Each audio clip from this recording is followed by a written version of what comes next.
Well, we've told you about the weather. Here's a look at the two teams. The Steelers have won the toss, and they've elected to receive the second half kickoff, so they have deferred. And Cleveland will get it first. So look at Mike Tomlin. And a lot of times, Rich, you got problems with a team that appears to be talented on the outside. Head coach already takes a lot of criticism to begin with, especially in situations like this. Yeah, when you're struggling, Kevin, the Pittsburgh Steelers not used to losing 2 in a row, let alone 4 in a row under Mike Tomlin. And of course, on the other side of it, Hugh Jackson still searching for their first win, an 0-10 start. Not what he was anticipating when he took the job back in the offseason. You're underway. The Boswell kickoff is on the ground, as you see, and out of bounds, and picked up by George Atkinson III. Yep, he's related to that Atkinson of the Raiders, and he's out past the 20 into about the 22, 23-yard line, and a 19-yard return. Hit on the play by Roosevelt Nix. This takes us to the quarterback for the Cleveland Browns, Cody Kessler.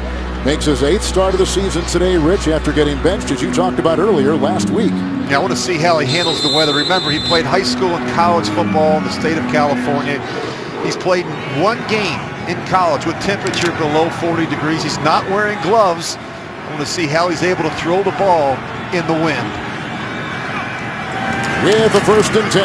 Harrison is starting. How about that? Stop right off the bat by Ricardo Matthews, taking the place of the injured and out Cam Hayward. It's a loss of 2 back to the 20-yard line. Left tackle Joe Thomas, a 9-time Pro Bowler. He's going to see linebacker James Harrison today across the line. That will be fun to watch. And after a terrific start to the season, we just talked about this, Isaiah Crowell hasn't produced as before, but is still counted on today to be a big part of their offense. 2nd and 12. This is Isaiah Crowell, who began his career at Georgia, brought down in the linebacking core by Timmons. It is a pickup of 5 on the play. We just talked about the free agent signee. Ricardo Matthews replaces maybe the best defender on that Steeler group, Cam Hayward. He tore a pec against Dallas last week. Done for the season. There's Harrison, replaces the Demotis Jarvis Jones. Harrison a sack away, becoming the all-time leading sacker in Pittsburgh defensive history. And Artie Burns starts his 3rd consecutive game. Will Gay will be the slot corner. And it's 3rd and 6.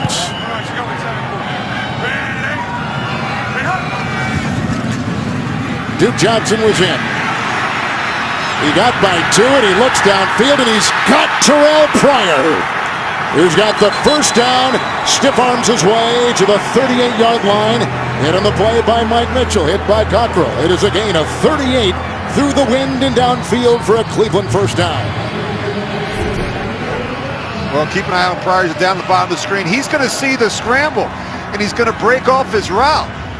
You watch at the top, he comes back, little double move here, and Kessler's able to buy enough time and get the ball to his big 6'4" target down the field.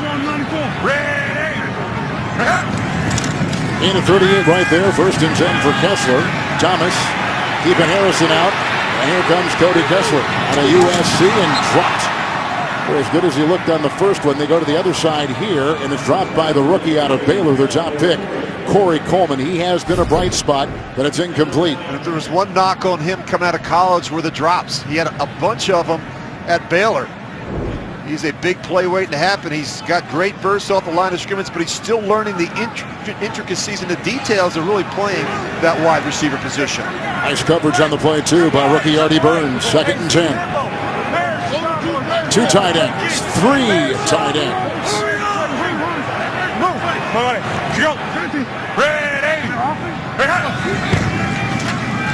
Isaiah Crowell, and from behind, pulled down by Ryan Shazier. It's a loss of 2 on the play to the 40-yard line. Let's take a look at the scouting report, Kevin, for the Cleveland Browns. When they're rolling well, it's the running game with Isaiah Crowell. He got off to a great start the first month of the season. The weakness right now is the lack of playmakers that they have around the young and experienced quarterback. When you look at Pittsburgh defensively, I think it's the play of their linebackers, especially inside with Shazier and Lawrence Timmons. The weakness right now has to be the pass defense. They're 28th against the pass. They're giving up over 275 yards a game through the air. It's a 3rd and 12. He'll look into the nickel and a flag.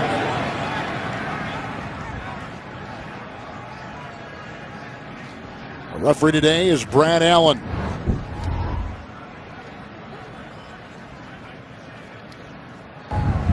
False start. Offense, number 11. 5-yard penalty. Third down. One of the knocks on Cody Kessler has been he can't throw downfield that much, and he just hit one for 38. That is a sign that Hugh Jackson wanted to see. Trying to push the ball down the field. I wouldn't say he has the strongest arm, Kevin. I think he's been a little bit reluctant. And in fairness to him, I mean, you have to ask yourself, where are the big playmakers? I think Pryor got off to a really good start the first 3 or 4 games, but has been very quiet. He's starting to see a little bit more double team. Someone other than Pryor has to begin to make some plays in the passing game. Duke Johnson was in, 3rd and 17 for the Cleveland Browns. Opening drive of the game, going deep again. And that is picked off. Artie Burns gets it. And he's got his second as a rookie. They go downfield for Coleman. Kessler throws only his second pick of the season. Underthrown, deep ball. The rookie Artie Burns there to make the play. What you were talking about before the game, how well Kessler's been taking care of the ball.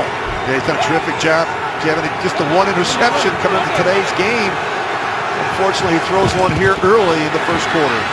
It's Le'Veon Bell on 1st and 10 and tries to dig, and then he is stacked up on the play. There's not a lot of room. He picks up about 3. Knocked down by linebacker Cam Johnson with a look there at Ben Roethlisberger. Last week against the Cowboys, Rich, over 400 yards through the air and 3 touchdowns. I think he's feeling better coming off of that knee surgery a month ago. But, I got a kick out of him last night. He said, I'm a hunter, I play golf, and I'm a quarterback. I'm constantly checking the weather. He said the first thing he was going to do this morning is get up and take a peek outside.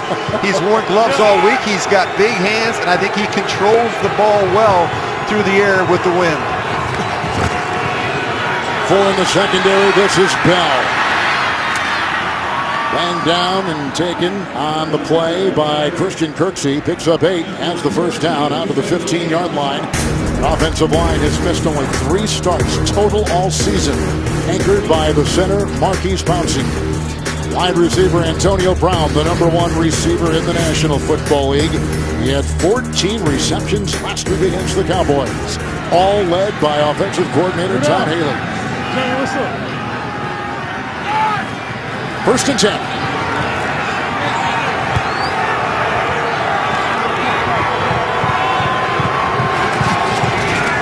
Base defense outside Eli Rossi. And Kirksey along with Demario Davis make the stop. In that linebacking core with a gain of 5. He's up to the 20-yard line. Nose tackle Danny Shelton is ranked the #1 stopper against the run in the NFL from Pro Football Focus. Linebacker Jamie Collins came over in a Halloween trade with New England. He's played every defensive snap in his 2 games. He's been terrific. And the Joe Hayden-Antonio Brown matchup will be one to watch today. A couple Pro Bowlers going head-to-head with the defensive coordinator Ray Horton pulling the levers upstairs. 2nd down and 5. Bell, nice hesitation. Sitting around the block there of James. And then you see Davis and others push him back. He gets up to about the 25 and picks up 4 on the play. Demario Davis, the former New York Jet.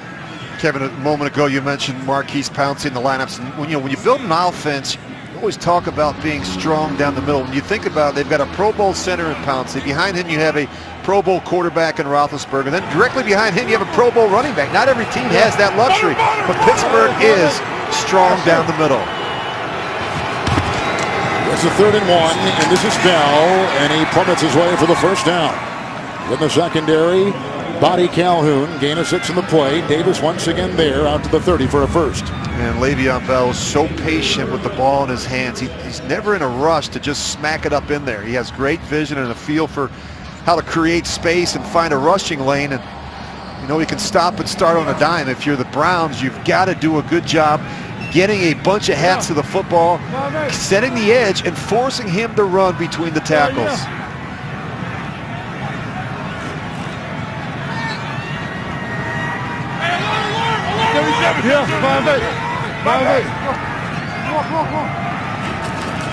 Roethlisberger with a 1st and 10. He gets a block on the far side by Gilbert. He's going deep, and the ball caught some wind, and Hayden was stride for stride with receiver Antonio Brown.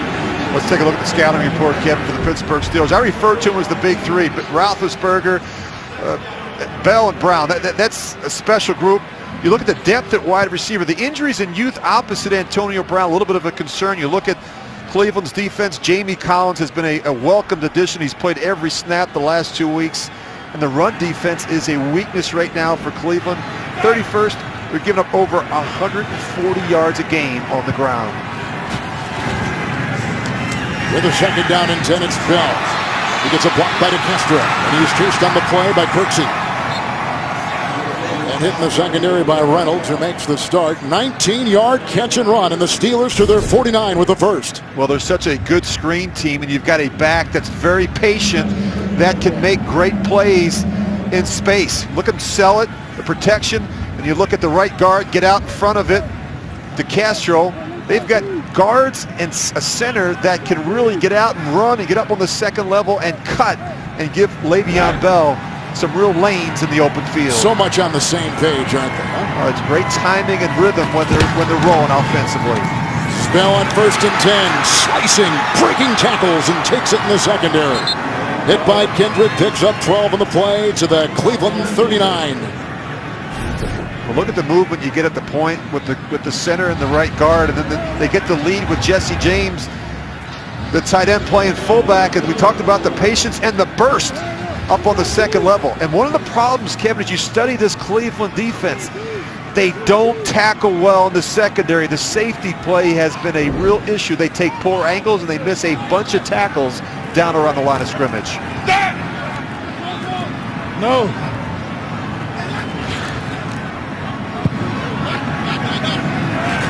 Brown's in the nickel in the secondary, 1st and 10. It is Brown. There's Hayden with the stop. Antonio Brown touches that, picks up 3. Rich down to the 36-yard line of the Cleveland Browns. Well, you look at that stat right there. They've allowed 6 opening drive touchdowns. We talk so much about getting off to a good start, whether it's offensively, even defensively, getting a 3 and out, giving your young offense an opportunity. You can't allow Pittsburgh to take the ball and drive the length of the field.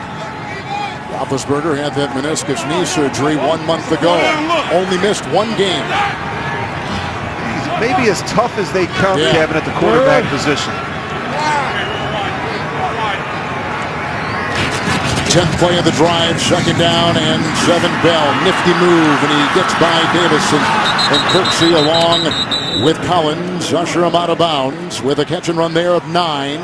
And you can put him now at about the 28-yard line at Cleveland. Another first down for Pittsburgh on their opening drive. I think he's maybe just as dangerous with the ball in his hands out of the backfield in the passing game. And trying to tackle Le'Veon Bell in the open field is not a one-man job. He usually makes the first defender miss.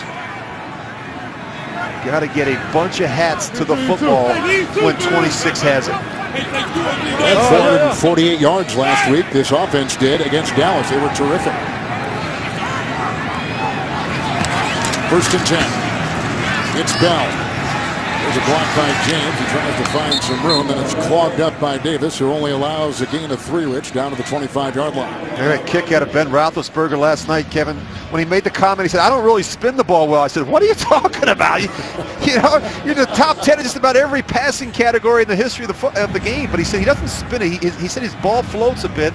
And so by wearing the gloves, it helps him drive it a little bit. It helps him put a little bit more spin on the football. So he's won it, as we know in the past. He's won them all week in practice, and he's used to playing in these type of conditions.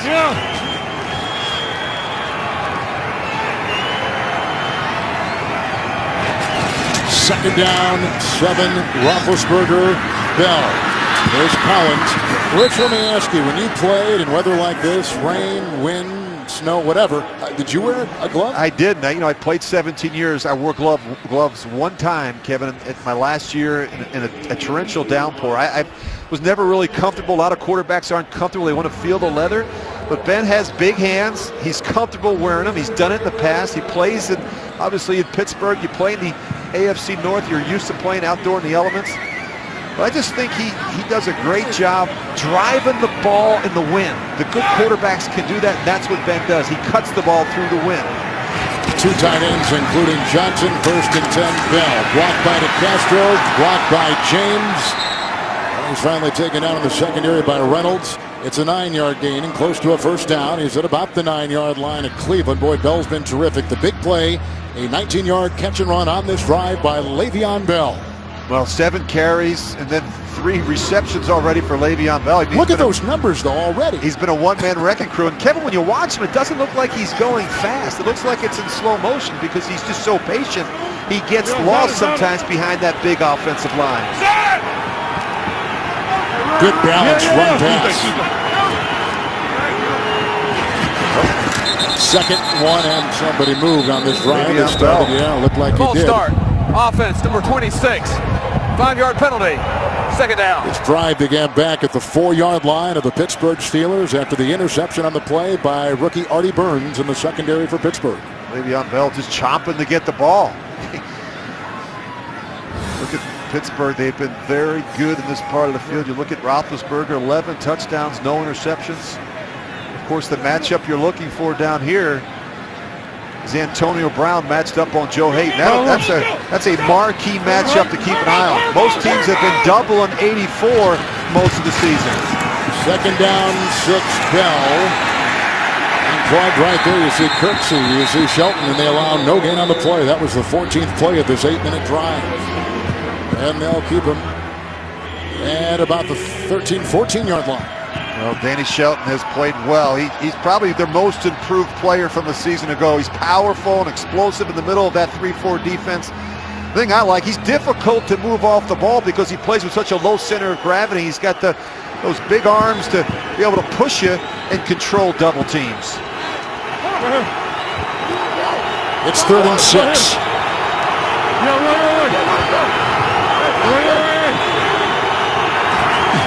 Roethlisberger into the nickel. Good block by Gilbert. Knocked away.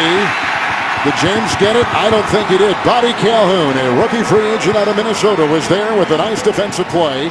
It's 4th down. The defense holds. And now a field goal try for Roethlisberger's offense on the first drive. This is a nice play by Bobby Calhoun.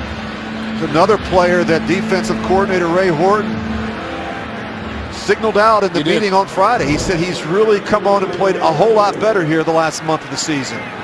So here is Chris Boswell. He'll try from 32. There is wind in his face. And the snow is falling. And it's 3-0 Pittsburgh on a 32-yard field goal. But bit of a win there for the Browns defense. They keep Tomlin's offense out of the end zone. 2:28 in the first. The Steelers bust over from Pittsburgh a little over 2 hours. They get to downtown Cleveland. They just cashed in on the Artie Burns interception. They only get 3. But they do have a wonderful opening game performance from Le'Veon Bell. The 32-yard field goal, and the wind blowing it off the tee. The Steelers in 2nd place in the North. The Cleveland Browns are 0-10. And they're looking for their first win. You always talk about getting your playmakers some touches early. How about the Pittsburgh Steelers? Le'Veon Bell, 8 rushes for 45 yards, 3 receptions for 34 yards on that opening drive. They may have to, they're going to have somebody actually hold it right now. Justin Gilbert, a former Cleveland Brown and a very high pick by the Browns, who was later sent to Pittsburgh, will hold it. He's familiar with the wind here, having played with Cleveland. Atkinson, along with Ricardo Lewis, are back to retrieve the kickoff from Chris Boswell, who just kicked a 32-yard field goal for the Steelers in a 16-play, 9-minute, 18-second drive to start the game. Again, keeping it low, and again fielded on a hop at the 10 by Atkinson. And he is brought down nicely by Sammy Coates, playing with a broken finger.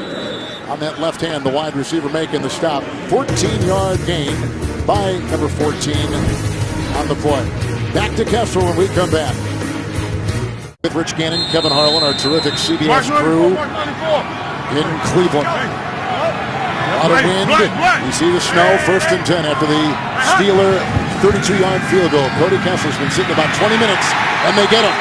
Bringing him down is Steven Tuitt. 2nd sack of the season for him.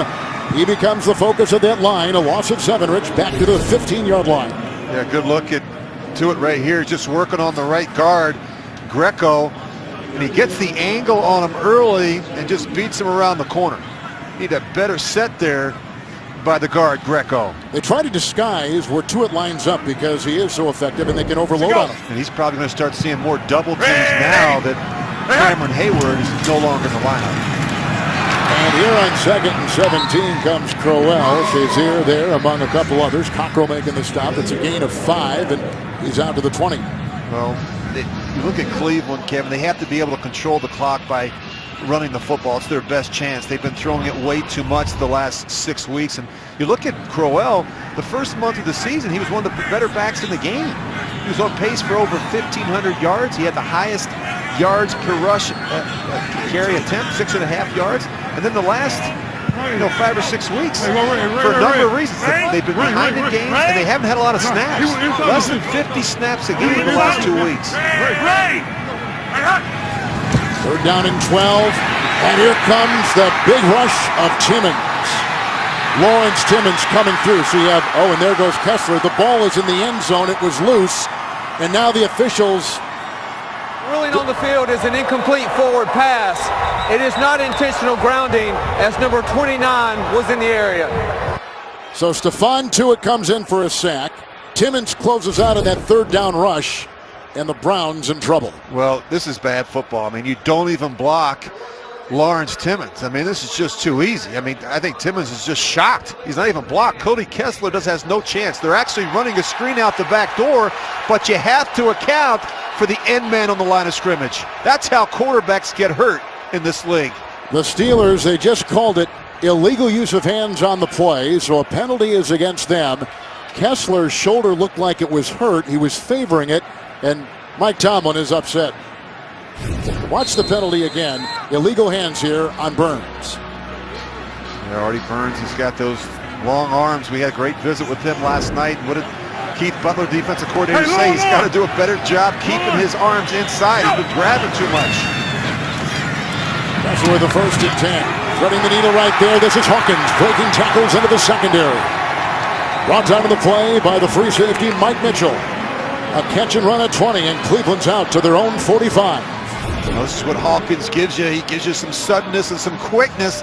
Not the biggest receiver, but a tough guy to tackle once you give him some space. For the 1st and 10, and bobbled and incomplete. Looking for Pryor. Coverage on the play by Russ Cockrell. It's been a tough month or so for Pryor. Kevin, remember he got off to such a great start the first month, and then I think teams began to figure him out and start directing more attention to Pryor. He's kind of their go-to guy. He's a smooth and explosive receiver, long strides, very good in the open field, good combination of speed and strength to create separation and run away from defenders. But that's the guy they want to focus on. Ready.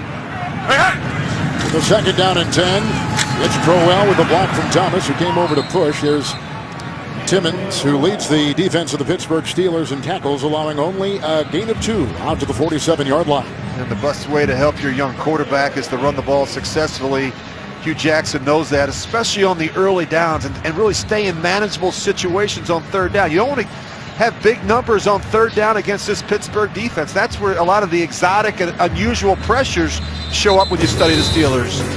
Weather and wind in Cleveland. 3-0 Pittsburgh on a 32-yard field goal at the end of 1. Browns moving the ball as we begin the 2nd quarter. 3rd and 8. And this is where the rookie quarterback has to be sharp. We talked about all the unusual fronts. Same front we saw before with Timmons lined up outside on the line of scrimmage. Kessler down again he goes, and with the arms, Javon Hargrave, rookie, South Carolina State. They play him outside when they play him the nickel. 2nd sack. Stephon Tuitt had the 1st. Hargrave right there, along with Timmons, and they throw him back for a loss of 10. You see Timmons, but then Hargrave is going to be working up inside. You see he works back underneath the nose tackle, and quarterback's got no chance. You're seeing a lot of 6-man front. You're seeing a lot of 5- and 6-man pressures. A lot of teams have chosen to come after this young quarterback on 3rd down. Here's the punt by Britton Colquitt, and deep back is Antonio Brown. Adding a nice bounce. About 13 yards worth of roll for the Cleveland Browns on a 47-yard Colquitt punt. Ben Roethlisberger takes his team back out there. Moved him well the first time. 2nd possession coming up on CBS. Knicks in the backfield, along with Le'Veon Bell from the 17 after the Cleveland punt, 1st and 10. This is Bell with a block in there from Ramon Foster. He picks up 2. He's up to the 19-yard line. The hit by Cam Johnson. A really good-looking first drive for Le'Veon Bell. He accounted for 79 of the Steelers' 87 yards. He can run outside. He's patient enough and powerful enough to run between the tackles. And as I say, Kevin, I think he is the best receiving back in the game. And they move him around. He'll play offset. They'll put him in the slot. They put him outside. He hasn't even begun to scratch the surface in terms of what he can do as a receiver. Hey, time. Roethlisberger, 2nd down and 8, into the nickel, and he found the gap. Antonio Brown with a nice catch, 18-yard pickup. He's up to the Pittsburgh 37, knocked down by Kindred, 1st down Steelers. Well, they move him around. You see a linebacker walked out on Antonio Brown. That's a lot to ask of Cam Johnson, and he knows he has help over the top, but I just think if you play against Antonio Brown, you have to put your best cover corner on him no matter where he goes and try and jam him and disrupt him at the line of scrimmage. Don't give him a free release. Johnson in, 1st and 10. The fake to Bell, who offers a block, and a block by Johnson, and down they go, and incomplete. They were looking for Eli Rogers. The coverage by both Kindred and Taylor. Now let's take you to our CBS studios in New York and James Brown. A.J. Green, a terrific, and you can see with that loss to the Giants on Monday night, Cincinnati 3-5-1, and on the edge, outside looking in, 2nd down 10. This is Bell. Reynolds forces him out of bounds, making his 2nd start, and he takes the ball with a gain of 11 right there, up to the 48-yard line, and a 1st down and a bit of housekeeping. Moments ago, the completion by Roethlisberger means he passes Fran Tarkington for number 12 all-time in completed passes in the league. That's a pretty good name to pass. Yeah, as sure you start is. thinking about Hall of Famers. We had a great conversation with Ben last night. Really not even aware of a lot of these statistics and these records that he's breaking. He's always focused on is one thing: putting his team in the best position to have a chance to win each week. He said, all I care about are wins and losses. 1st and 10. Castor with the block, and he tries in a very congested area to find room. Bell picks up a yard. Kirksey around his legs. He's out near midfield.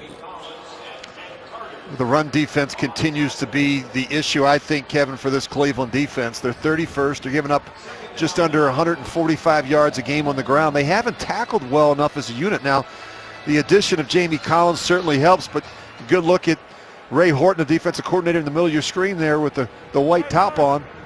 He's talked about it, and it starts, any good defense, it starts with your ability to stop the run. Make a team like Pittsburgh one-dimensional. Horton, the 2-time Steeler assistant coach, 2nd down and 9. A lot of familiarity when you look at Cleveland on defense, according to Ben Roethlisberger. Into the nickel. That's caught right there by Eli Rogers, who grabs another, had a touchdown reception against Dallas. He picks up 3, takes it down to the 48. Collins and Davis there with the stop on the Browns D. You look at this Cleveland defense, you look at the history. Ray Horton worked under Dick LeBeau, coached with Dick LeBeau. He's got history as an assistant coach in Pittsburgh. So, as Ben told us last night, there are striking similarities to our own defense that we look at and practice against every day in practice when I study Cleveland on tape.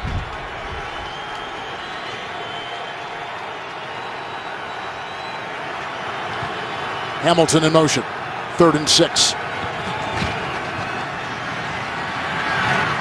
With a night, there's Kobe Hamilton, who makes the grab. He's out of Arkansas, promoted to the active squad in mid-October, picks up 9. Rich, this has been a story with the tackle made by Taylor. They get down to the 39, but wide receiver depth and losing some big names has been a story for the Steeler offense this year. Well, you're right, Kevin. It's Todd Haley, the offensive coordinator, said last night, guys not named Antonio Brown need to step up and make some plays for us. And you think about Eli Rogers and Sammy Coates and Kobe Hamilton. These are young players that are learning on the job, but they have to grow up in a hurry because Antonio Brown gets so much attention when you look at all the double teams that he sees. 8th play of the drive, Bell on 1st and 10. Road grader up ahead of him was Gilbert. Gain of 5, down to the 34-yard line. Couple making the stop there, including Davis. But you look at Darius Hayward-Bay out with the midfoot sprain. 1-year suspension for Martavis Bryant. Green just coming back, the tight end. Coates has been injured. Marcus Wheaton, he was put on IR yesterday. Yeah, so they're banged up there, and it's a challenge for these young players, and it's also for the play callers. You look at Todd Haley to be able to trust, and I think for Ben Roethlisberger, Kevin, to be able to trust that the young players are going to do the right thing in a critical situation. You can't get fooled.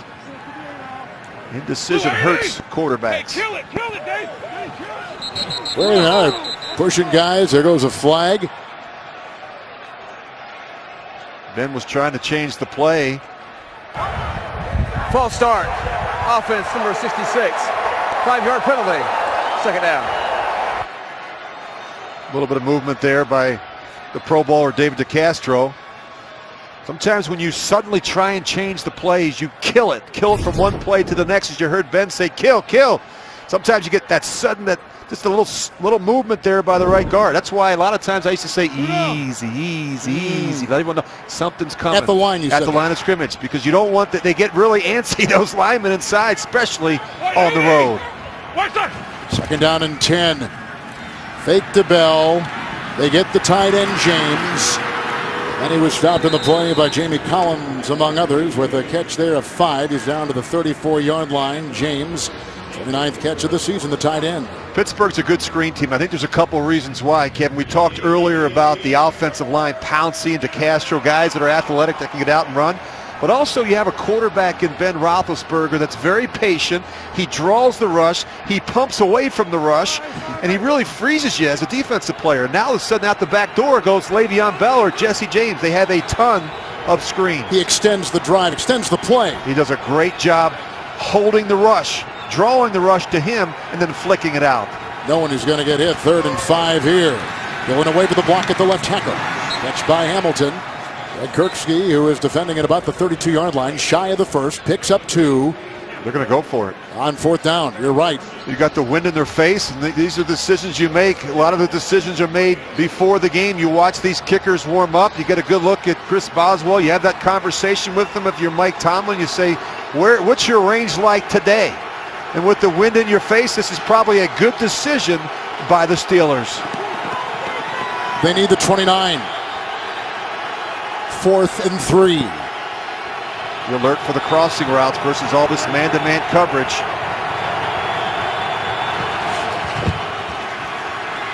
Roethlisberger, and he's got the first. If the progress takes him down inside the 29, Antonio Brown with a gain of 4 on 4th and 3. Collins, Hayden there, and Markham just outside the 28 of Cleveland. You always have to be alert for where Antonio Brown is. And what they do here is you see the 2 go out initially, and then watch Antonio Brown. He's just going to come off the ball and find a little opening. He just uses that wedge, that screen in front of him, to be able to create some separation between himself and the defenders. It's a good job positioning Antonio Brown on the back end of that bunch. Chris Hubbard is an extra offensive lineman on the right side. 7-minute drive. 1st and 10. 180. Bell with the block right there by the tight end, David Johnson.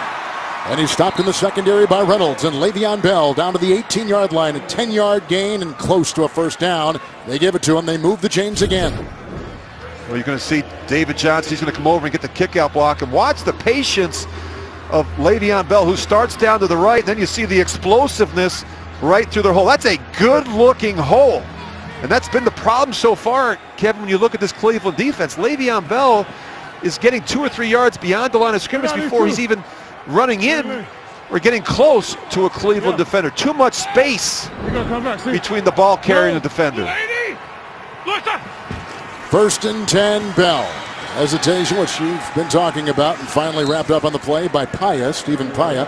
Played last year for the Redskins, gain of 3 down to the 15-yard line. And what makes this interesting about Bell, suspended the first 3 games of the year, but I don't know if there's another back that has, Rich, that kind of patience once he gets it. He's willing to let things develop in front of him. That's the key, I think, with him. And just in talking to other defensive coordinators around the league, they say that you have to be patient as well on the other side. You can't overcommit. You have to set the edge.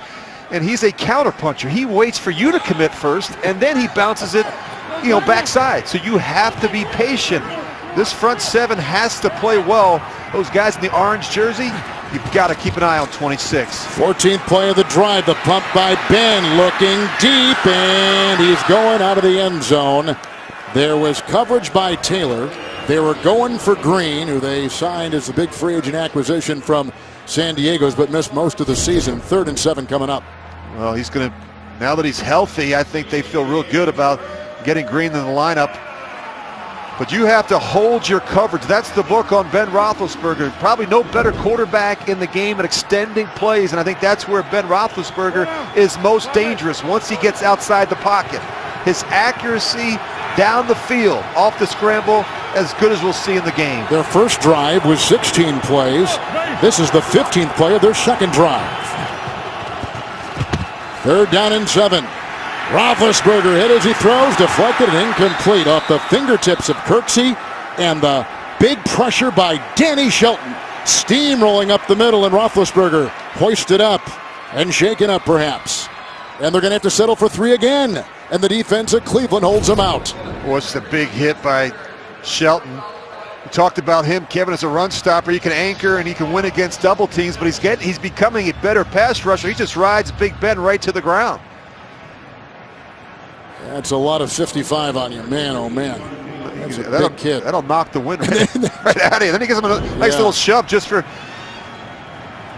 because. Here's a 33-yard field goal try, which makes it 6-0. Boswell has hit 7 straight, 2 today from 32 and 33 yards.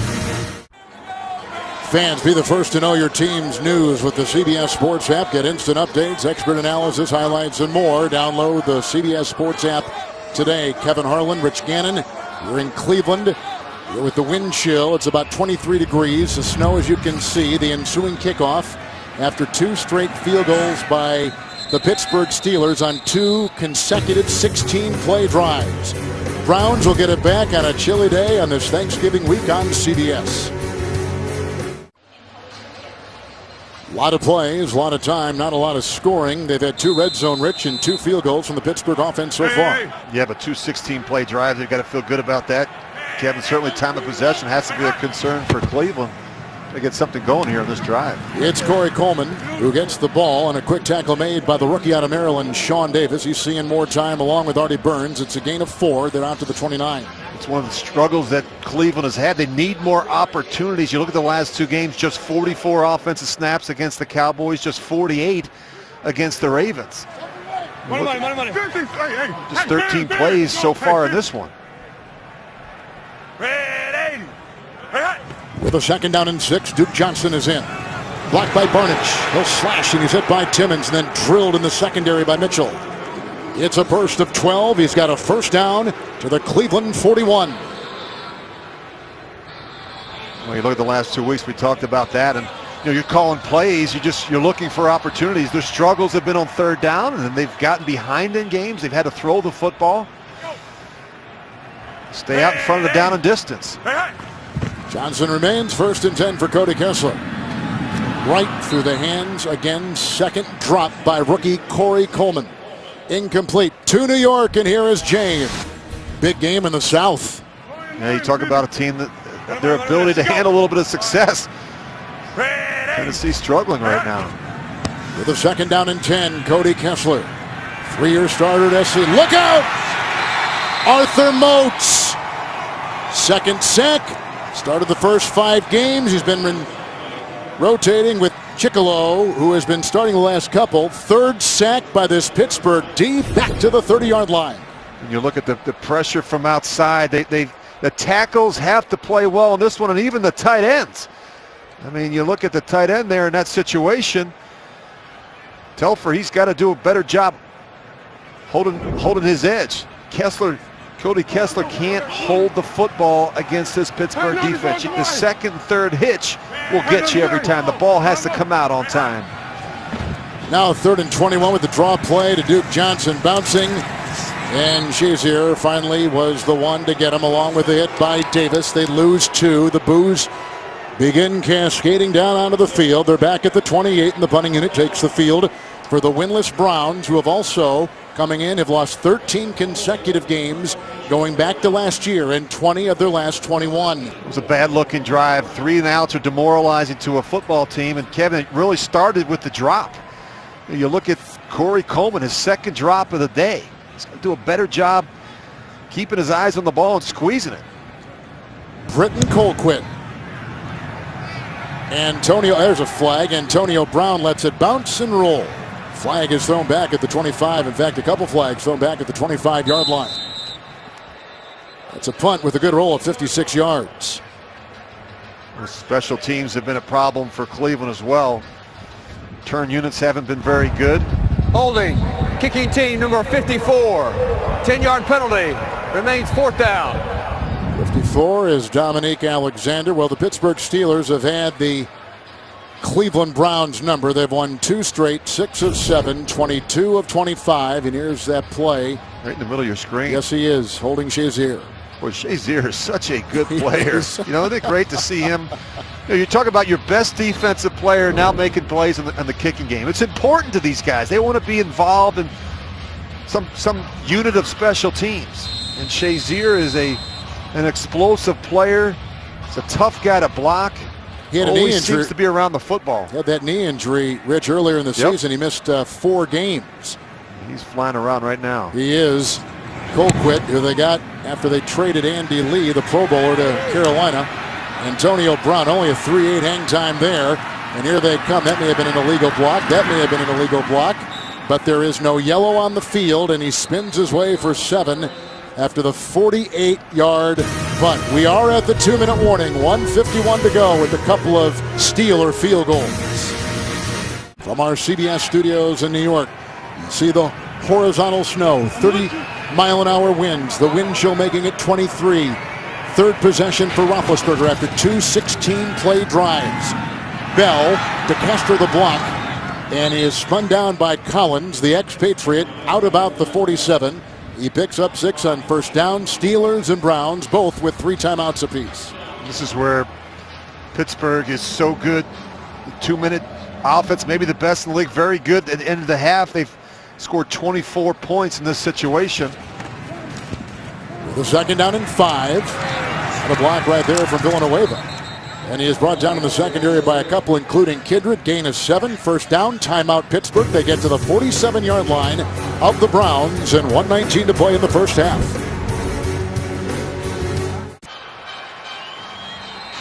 Steelers just took a timeout. 3rd possession today with a couple field goals. 16 play drives. It is a 1st down.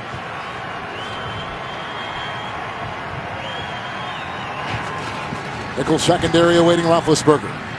With time and slings it to the side, caught by Antonio Brown. Hayden is there, the gain near the 26. With a pinpoint throw with a lot of wind to deal with. It's a 21-yard pickup and a 1st down for Pittsburgh. And this is the matchup we've been talking about. 2 Pro Bowlers going at it. Really nice route there. Look at him turn the corner, Joe Hayden. That's not an easy throw from Ben Roethlisberger. Kev, you talk about the win. I think the hardest throws are those deep out-breaking routes outside the numbers.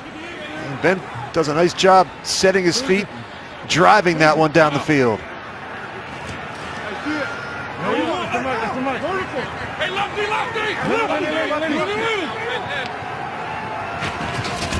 First and 10. Roethlisberger, Bell, brought down by Alga, who was the defensive player of the year in the Big 12. It is a gain of 4. So, Rich, here they huddle up quickly. Steelers have lost 4 in a row, yet they're only 1 game out of 1st place. They're moving it on their 3rd possession with good field position here. If you look at the division, though, Kevin, 3 weeks ago, Pittsburgh was in the lead, and Baltimore was coming off of a stretch where they lost 4 in a row. I think this is going to go down to the wire between Pittsburgh, Baltimore, and Cincinnati. 2nd down, 6. Underneath. Out by Eli Rogers. And on the play by Jamar Taylor, playing with a groin injury, limited this week in practice. Picks up 4. He gets to the 18. A timeout taken. 34 seconds in the first half. Steelers just used their 2nd timeout. Coming up, the Verizon Halftime Report. JB and Company scores, news, highlights. The Verizon Halftime from our New York studios coming up after this. So, Rich, Biggest play on this drive, a 21-yard pass to Brown, 3rd and 2. 2 red zone possessions today for the Steelers. They've had to settle for 2 field goals. Yeah, you look at Cleveland, Kevin. They've given up some plays defensively, but when they've gotten down in this part of the field, they've tightened things up and held Pittsburgh to a couple field goals. They've been on the field for over 20 minutes. Their offense has struggled, and yet it's still just a 6-0 game. Toussaint is in for the first time, 3rd and 2. He releases. Congestion. Roethlisberger gets it off to Bell. Hurries out of bounds. Forced that way by Taylor. Runs out of bounds. Has the first down. He gets to the 13-yard line at Cleveland. He effectively stops the clock at 27 seconds on a gain of 5. You know, I think his field for the rush and his pocket mobility are uncanny. When he's under duress, he's not like most quarterbacks who are just looking for a quick answer throw. He keeps his eyes down the field. I mean, that was an incredible throw by Ben Roethlisberger in a tight situation. He never gives up on a play. That's what I love about Ben Roethlisberger. 1st and 10.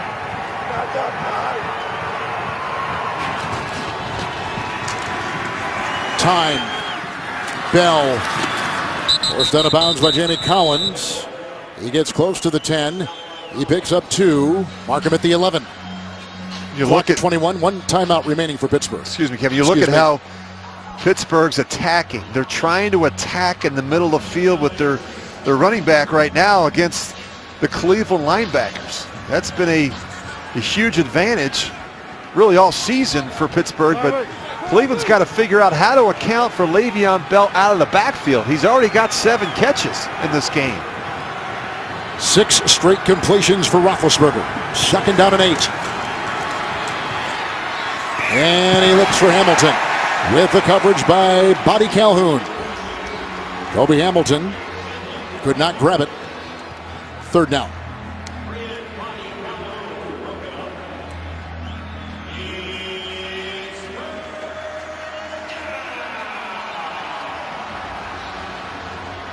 Boy, you're winless like Hugh Jackson. You're looking for small victories. The defense really has not played that bad, have they, Rich? No, especially early in games, Kevin. The problem that they've had is putting 2 halves of football together. We saw them a couple weeks ago against the Jets. They were terrific. Even Thursday night against the Ravens, they held them to a couple field goals in the first half. 3rd and 8. And they go to the side again. This is caught by Eli Rogers. Ripped down that time by Joe Hayden. He's inside the 5, put him at the 3.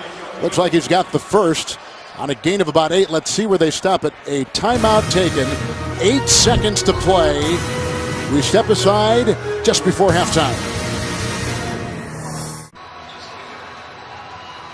Eli Rogers did get the first down. 1st and goal. What's going through the head of Roethlisberger with 10 seconds to play in the half? No timeouts, Kevin. He's got at least 1 shot and maybe 2, depending on what they do. I'm curious to see whether or not he takes the snap from under center. That would put the ball in his hands a little bit quicker. But he likes to play. He likes to play from the gun. We know that. It depends upon how quickly he can get the ball out, whether or not he'd have another shot for a 2nd down play before they try a field goal. 2 tight ends, James and Green, bottom of your screen. Watch for 84. He is their red zone guy, Antonio Brown. 1st and goal. Good block by Villanueva to the end zone. Through the fingertips of Kobe Hamilton. Would have been tough. Nice coverage in the secondary by Jamar Taylor. Incomplete. The clock at 5 seconds. All right, now he's got 5 seconds. He's got to throw the ball quickly. The ball has to come out right away. If not, if he holds it as much as he did right here, they're not going to get a chance to attempt the field goal. So this one's going to come out quick. Look for a fade or a quick ball to the back of the end zone. Le'Veon Bell. That's the guy you look at. Yeah. Le'Veon Bell. There he is, bottom of your screen. There he is. Brown on top. 2nd down and goal. Quick fade route. I'd rather throw this from under center. I get the grip. I get the ball in my hands a little bit quicker. Going for it all right here and incomplete. Looking for Brown. Coverage by Reynolds. And zeros on the clock, and they come up empty. And Cleveland does it again. A flag. Boy, that's if a flag has been thrown. I think they're checking to see if there's any time left on the clock. There's a flag in the back of the end zone, but Kevin, regardless, that was a bad. Prior to the pass, holding, defense, number 20. That's half the distance to the goal. How about Automatic first down. In a play. We will extend the half for 1 on time down. On rookie Brian Buddy Calhoun. Well, regardless, Kevin, that was a bad sequence of events for Pittsburgh. You had 10 seconds on the clock, and had you not had the penalty, it would have been the end of the half. You wouldn't have given your kicker a chance. And now what's surprising to me is they're going to get first down with no time on the clock, and instead of trying to kick the field goal, they're going to try and go for it. This is an aggressive call. Remember last week, Mike Tomlin went for 4 two-point conversions. And at the end of that game, that was a big factor in the fact that the Dallas Cowboys only needed a field goal and not a touchdown to win that game. Bell is a receiver. Bottom of your screen. Brown on top. Untimed down. First and goal at the 1. I think this is a mistake. Regardless of what happens, I think you kick the field goal in this situation.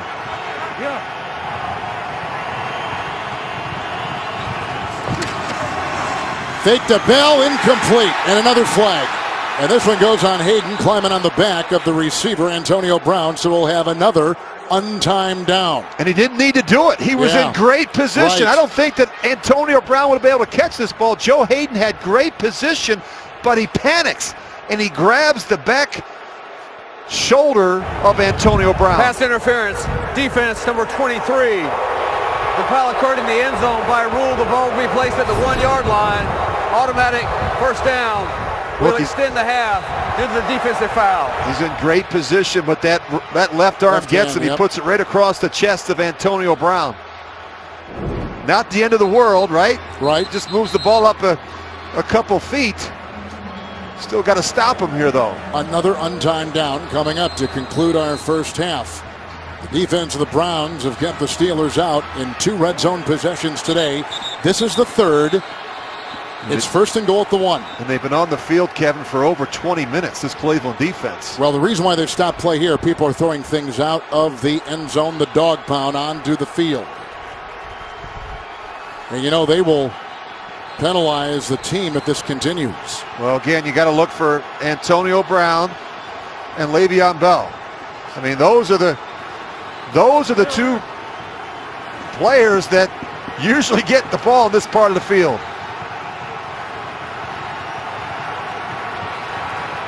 Some confusion up top.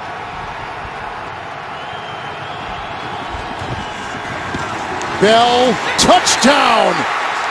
Led by Villanueva and the left side, and it finally pays off on a 1-yard touchdown run by Le'Veon Bell. That defense held and held and held. And then 2 penalties in the end zone, which would have effectively ended the half, kept it alive with 2 untimed downs for the Pittsburgh offense. Now you're going to see the first penalty. Well, you see the run.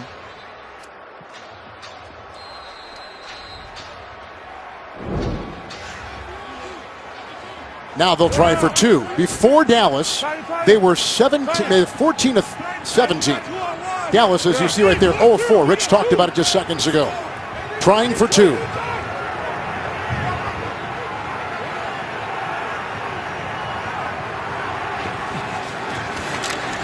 Two-point conversion try, and it is reeled in, caught. David Johnson in only his 4th catch of the year. And how about that? Pittsburgh holds in a couple red zones against a very hungry Pittsburgh team. The Cleveland defense gives it up. Let's look at the first 2 penalties. In the slot, Roethlisberger's able to extend the play. You see the hold there on Eli Rogers. Ben just throws it away thinking there's 1 second left on the clock. And then the last one, the slant route to Antonio Brown. You see the veteran Joe Hayden. He's just going to grab the left shoulder of Antonio Brown. You look at the Pittsburgh Steelers finishing it with a 2-point conversion. Great concentration by the tight end, David Johnson, on the little angle route. Unfortunately for Cleveland, they've been outscored by 100 points in the different games they have played so far this season, 151-51. Pittsburgh trying to stop a 4-game losing streak. They're within a game of first place. They lead at halftime, 14-0 on CBS. The Pittsburgh Steelers had 3 red zone possessions in the first half. They do get a touchdown, an untimed down, and a 1-yard touchdown run by their back, Le'Veon Bell. Taking a look at the first half, fresh start presented by Febreze. Walking ahead by Villanueva and others, and Bell takes it in for the touchdown. So Mike Tomlin brings his team in, having lost 4 straight in a tough one last week to the Dallas Cowboys. Kevin Harlan with Rich Gannon.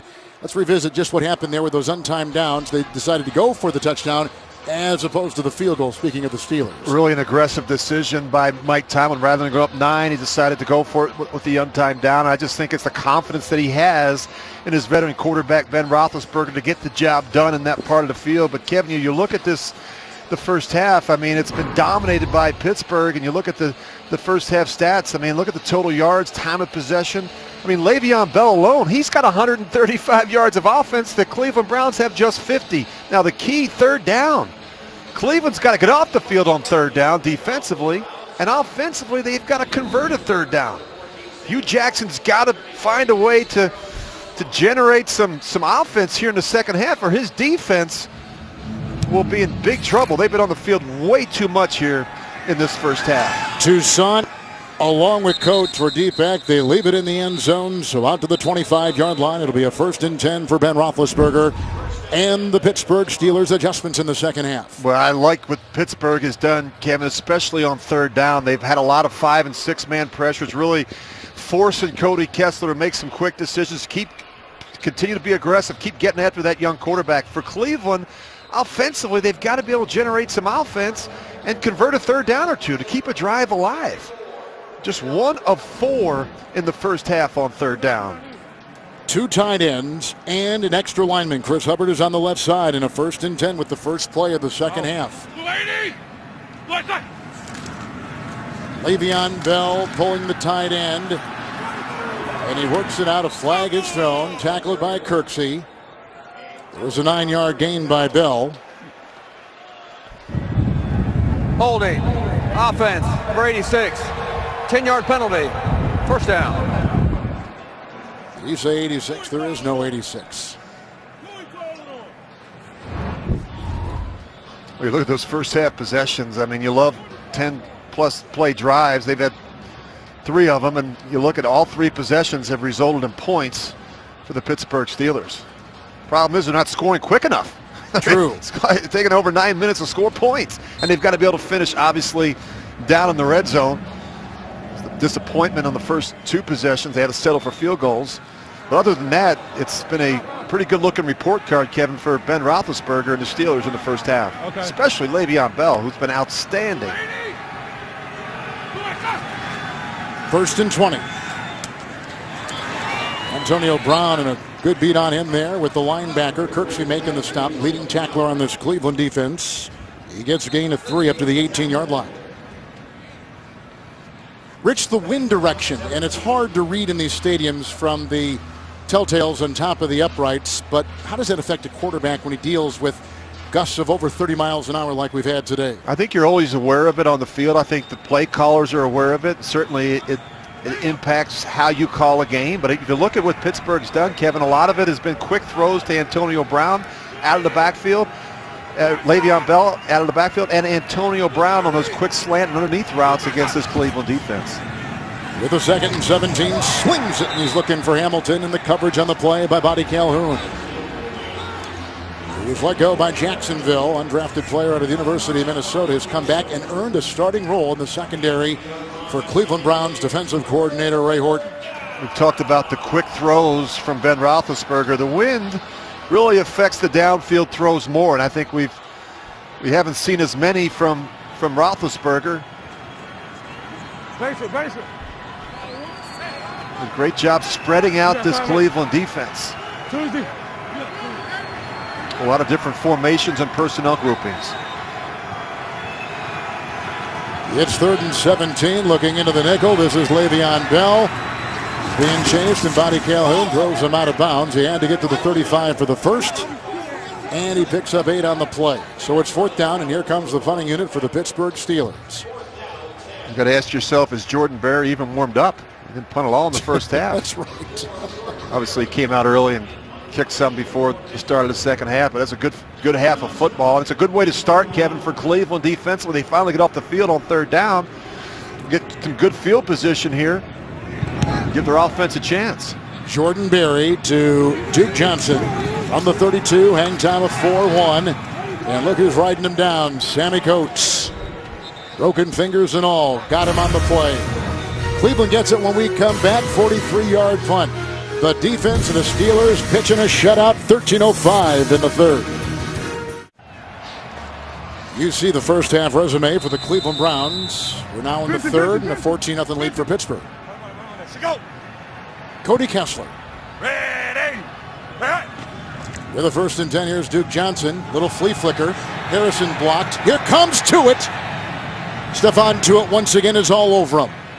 You know, the Steeler defense, Rich, has 3 sacks today. They only had 13 coming in, which was dead last in the NFL, but they put pressure on Kessler today. They tried to flea flicker. You see Tuitt right at the bottom of your screen. I mean, they're trying to block him with the tight end, Kevin. I don't know if that makes a lot of sense. I mean, he is a handful. It requires a little bit more attention than to stick a tight end over on him. Here's another question for you. Where is Isaiah Crowell? He's disappeared. They've had a lot of Duke Johnson in that backfield.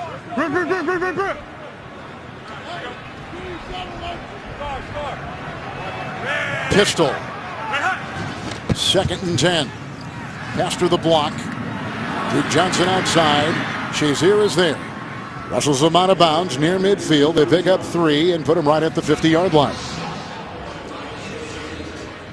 You know, you had a chance to visit with assistant head coach Pep Hamilton, who works very closely with Hugh Jackson in terms of putting the game plan together each week. And he said, once again, the biggest challenge, they haven't had a lot of continuity, Kevin. They haven't been able to establish an identity on offense with so many young players around that quarterback. That just compounds the situation.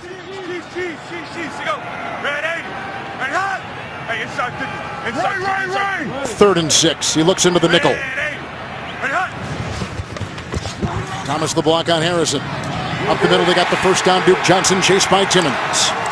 And brought down by Mitchell in the secondary.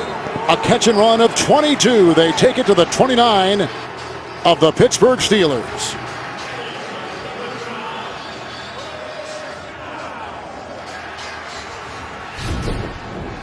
We're just going to run a little angle route, and they get him matched up on the linebacker, Lawrence Timmons. He's actually coming from the other side. That's a tough assignment for Timmons.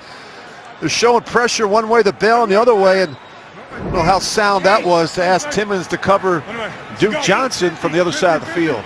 Crowell is in. With the 1st and 10, first play, they've run in Pittsburgh territory today. Kessler going deep, and looking for some separation was Coleman. And he was defended by fellow rookie Artie Burns, who already has a pick today with the incompletion. I think Artie Burns is going to be a good one, Kevin, once he gets it all figured out. He's got that size, the length that you love at that position, the long arms. Still working on his technique, and every chance he gets in practice, he goes and finds 84. He tries to line up and cover Antonio Brown. That's great work for the young corner. Hey, 94. Seems to be playing with more and more confidence. I thought he did, for the most part, really handled himself well last week against Des Bryant. 2nd down and 10. This is Crowell. Chicolo makes the stop along with a couple others. A gain of a yard. They're down to the 27. The one thing Burns told us last night when we talked to him, he says, William Gay has been very, very helpful. And in essence, Gay has been the one demoted to the slot corner, and Burns has taken his place. And that's what happens. You know, it's the good news for Mike Thomas. You got veteran players that are willing to be mentors and help in the development of young players like Artie Burns, their 1st-round pick out of Miami. Monday. Should go.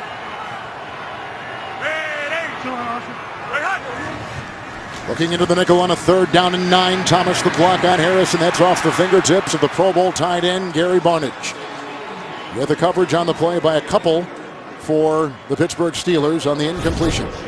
Well, you need a better throw here. You got to put it on the right shoulder, his left shoulder, not his right shoulder. You got to throw him away from the defender. He had some separation on Shazier, but not an accurate enough throw from the rookie Cody Kessler. Shazier with the coverage now. Rich, 4th down and 9, and they're going to go for it. Well, this is an aggressive call as well, Kevin. You're not talking about 4th and 2 or 4th and 4 or less. You're talking about 4th and a long 9 against a pretty good defense that's done a really good job getting pressure on your young quarterback, and here they come again. 4th and 9, 5 in the secondary. Kessler wobbles it and caught!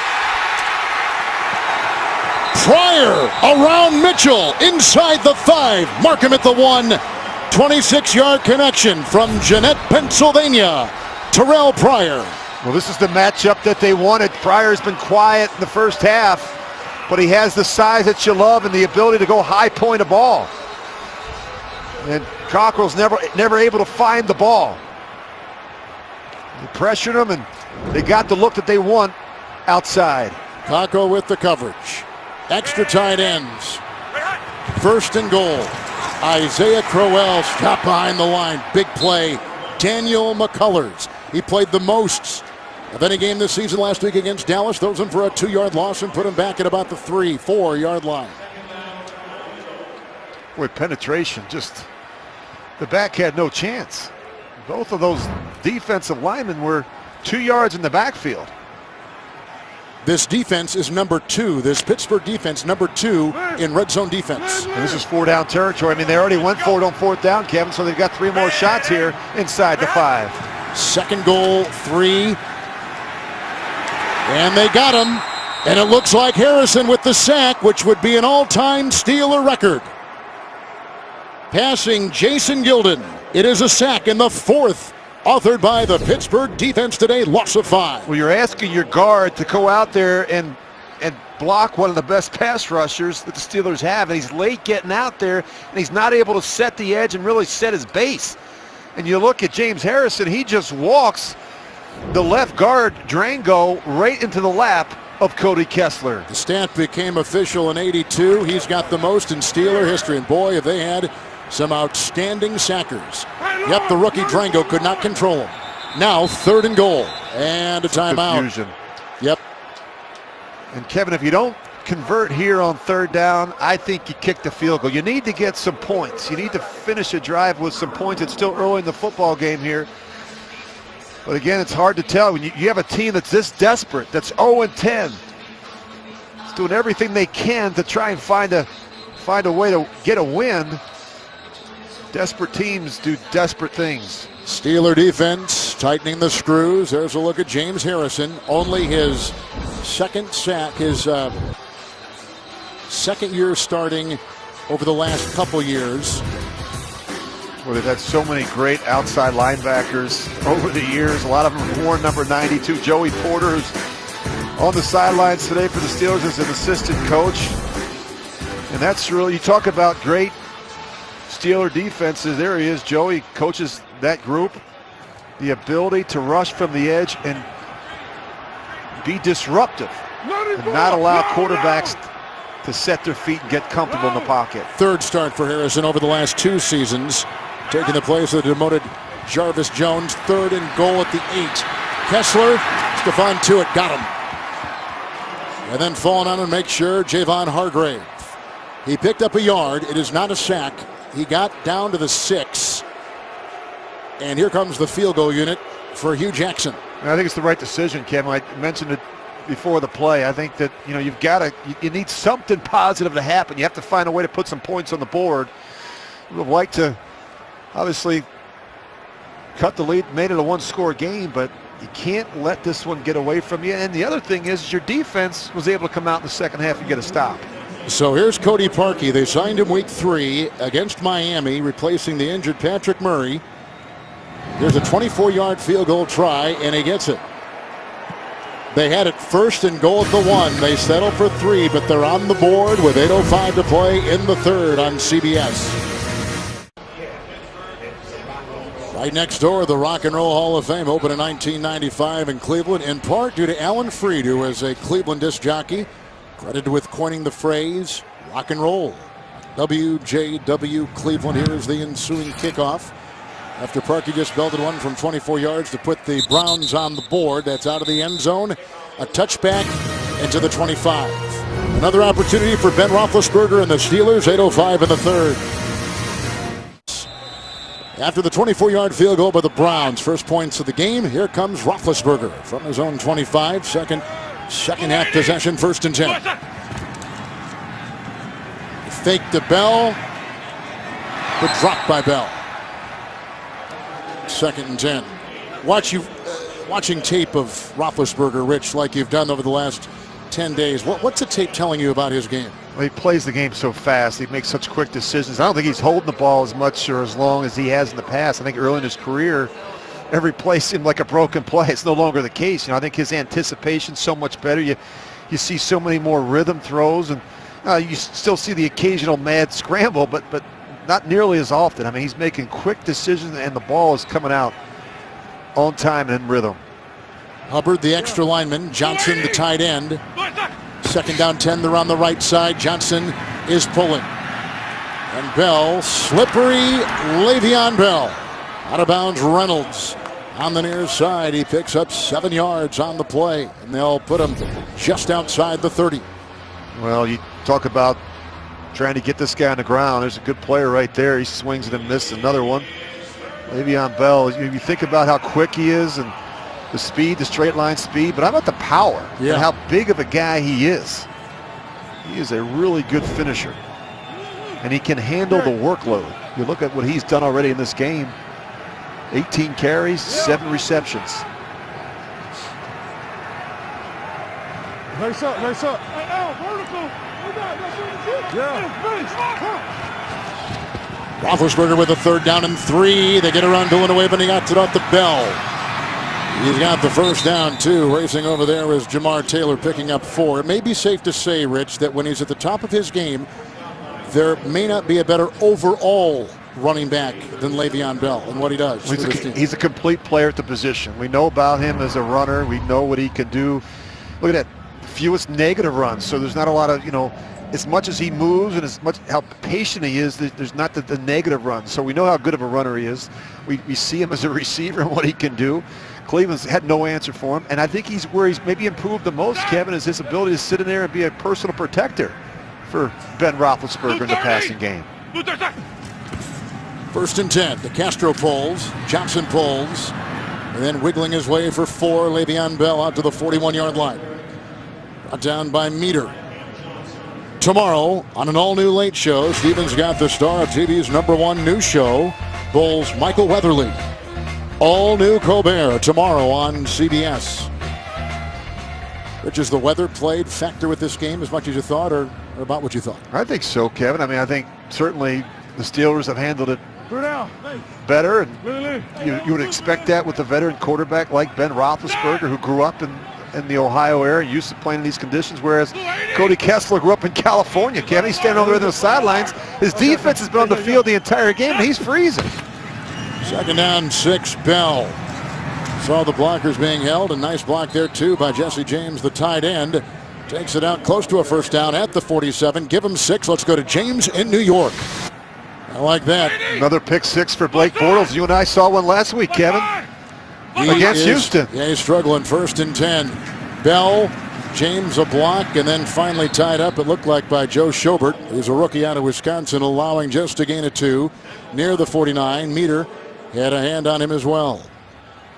Rich, there was a lot of talk out of Pittsburgh this week about discipline, the lack thereof, and the lack of accountability, things that even the quarterback and the coach brought up. Yeah, but when you visit with Ben Roethlisberger last night and Todd Haley and Mike Tomlin, you didn't get the sense that this is a team that's in disarray. I think that they're disappointed they haven't played more efficiently on both sides of the ball.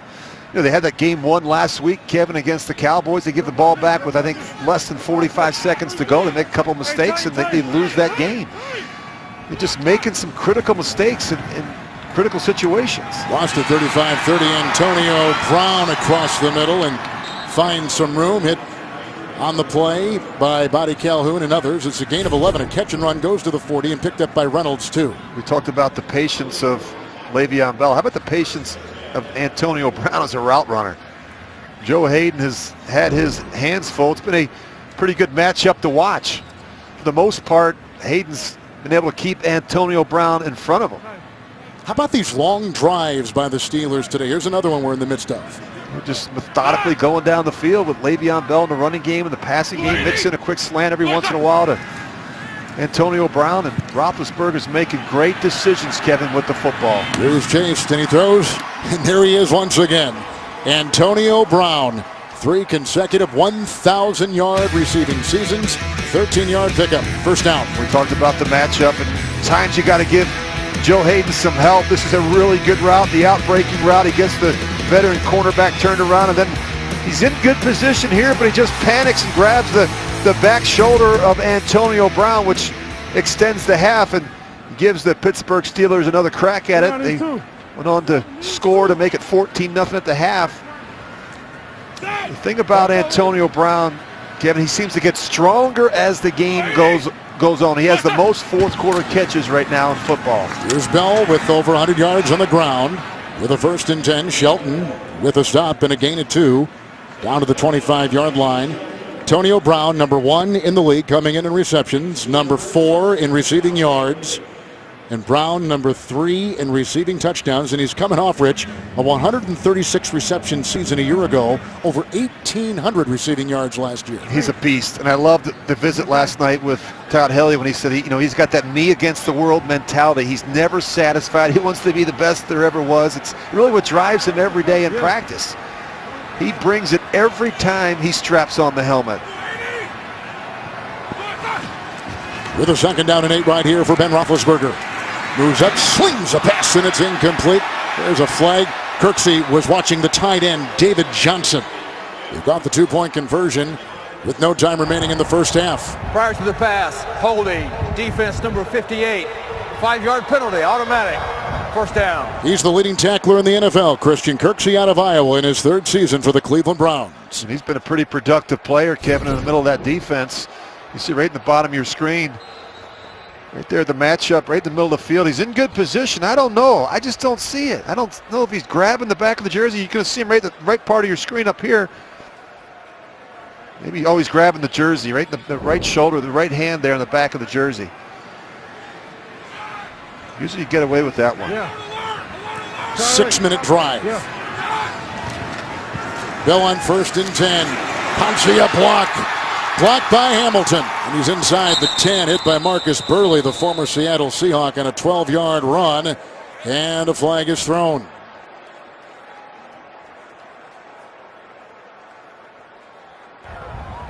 Holding, offense number 83.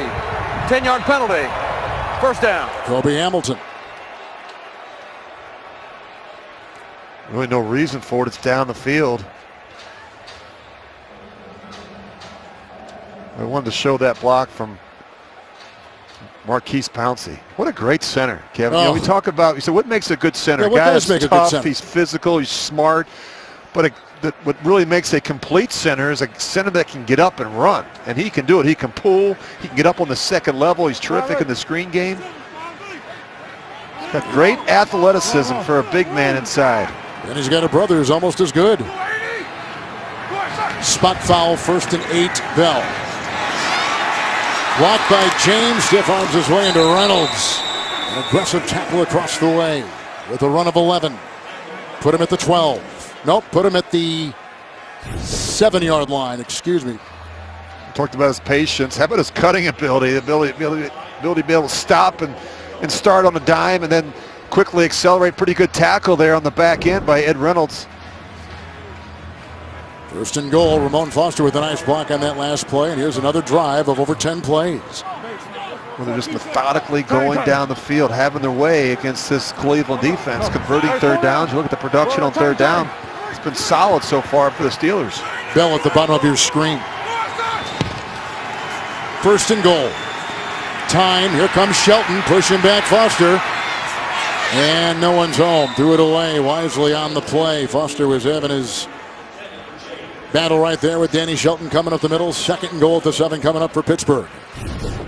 Pretty good coverage on the back end. We've been talking about Joe Hayden. He's able to stay with him. That's what you have to do with Ben Roethlisberger, Kevin, because he has the ability to keep plays alive. Ben's always had a difficult time throwing the ball away because he's always made so many big plays over the course of his career. Good decision there to throw it away. I think Bruce Arians once said to him, every meal is not a banquet. You got to be able to throw it away once in a while and live for another down. Well, he's feasting now. 2nd goal at the 7. Bell. Foster will lead. And then he is stood up by Kirksey and Burley and others. Collins getting a hand in there. He does pick up 3. Gets it inside the 4. Well, this offensive line, Kevin, has really played well today. I mean, they've opened up holes for Le'Veon Bell. They've given Big Ben plenty of protection. It's a really good offensive line, and they're healthy. And that's made a big difference.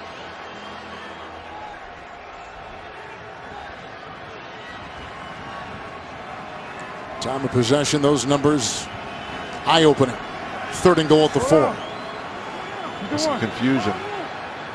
They're going to take a timeout.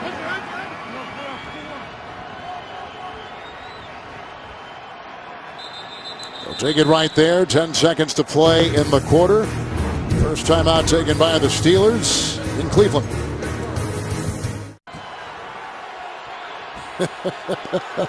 They start him early in Pittsburgh. What a great sign. What a great. Good dad. Yeah, good dad to bring his daughter along. 3rd and goal at the 4 after the Pittsburgh timeout. Roethlisberger dropped. Green covered on the play. Reynolds, I'll have to see it and see if it actually went into his hands. It appeared it did. Philadarius Green. Well, they've had some problems as well as Ben has played today, Kevin. Just 3 of 10. Yeah, Kindred. In this part of the field in the red zone today. They've 3 of 10. Just 3 of 10. And of course, Cleveland has struggled a little bit getting off the field, but they have really tightened the screws down in the red zone. Here's a 22-yard field goal try by Chris Boswell.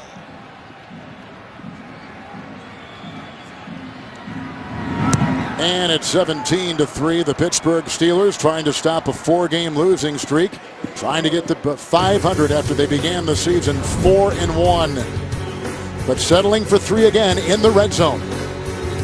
If they were better in that part of the field, Kevin, this game would be over. I mean, you look at it, Cleveland hasn't done a thing offensively, and if they're able to get the ball here and drive down and get a touchdown, I mean, they're right back in this thing.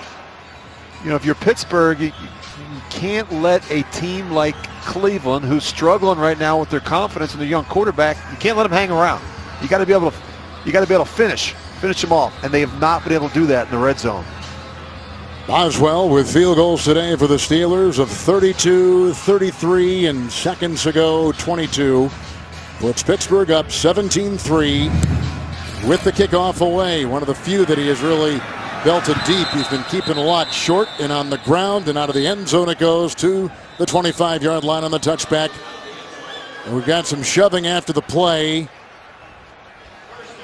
that involved defensive back Artie Burns out there.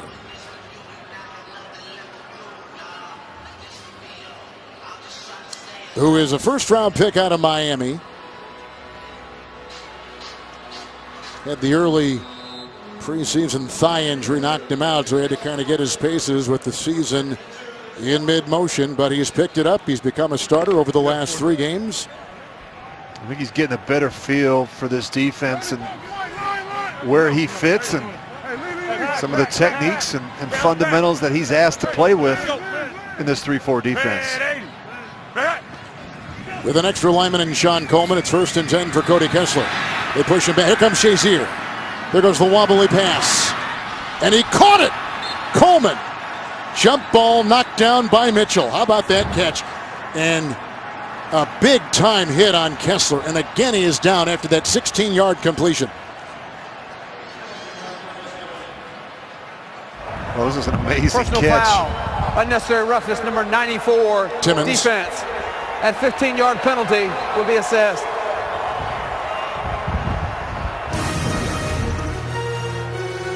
Kessler stood in there with a tough jaw, knew he was going to get whacked, and certainly he did by Timmons. End of the 3rd. The athletic training staff of the Cleveland Browns escorting, as you can see, rookie quarterback Cody Kessler to the sideline. Here was the hit by Timmons. And then watch the head on the turf. Yeah, he gets him with the right shoulder. That head just snaps back. And obviously when a concussion is identified, players obviously removed immediately from the field. The team physician, the unaffiliated neurotrauma consultant, will obviously review video of the play, perform a neurological exam, and boy, that didn't look good for Cody Kessler. This is Josh McCown coming in. There is an untimed down because of the defensive penalty, so no time remains. This is our 3rd untimed down of the game. He had 2 at the end of the first half, which the Steelers gambled with and eventually got the touchdown using it. So 14-year veteran Josh McCown, an early pick by Arizona many years ago, who's traveled around the league at 37 years of age, is in there. He came in last week in the third quarter on the road. That's Thursday night against the Ravens. And struggled. First and 10 across the middle. They've got Coleman. Missed tackle right there by Gay, and then ushered out of bounds by Sean Davis. And so the gain is 4 to the 40 of the Steelers. Third quarter officially to a close. They look at Kessler. This is the NFL on CBS. And obviously concussion protocol now for rookie quarterback Cody Kessler of the Cleveland Browns. That's unfortunate. Kevin, this is a real opportunity, obviously, to show that he could be the quarterback next season by finishing this season the right way with some production and some wins. And we got to rely on the veteran. With 4 defensive backs, second down and 7. That's what McCown looks into and dumps it off. Isaiah Crowell upended by Artie Burns and picks up 3. Well, in week 7, Cody Kessler was knocked out in the game with a concussion when he was hit by Bill Montepecco of the Cincinnati Bengals. Today, moments ago, Timmons and Shazier combining on the tackle. And Timmons came in there like a freight train. I don't know that Cody Kessler ever saw him. He's off to the locker room. Johnson in 3rd and 4.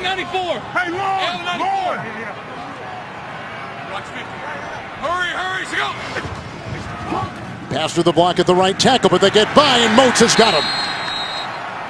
Another sack for Arthur Moats. And they push him back now to the 43-yard line of the Pittsburgh Steelers with their 5th sack today, a season high for Pittsburgh's D, a loss of 5. Yeah, good look at Moats coming off the edge. And what's amazing, Kevin, is the Steelers have had a difficult time getting to the quarterback all season. They were tied for last in the league coming into this game with just 13 sacks, and they've already got 5 in the first 45 minutes of the game. Hargrave with pressure, too, on that play. 4th and 9, they're going for it.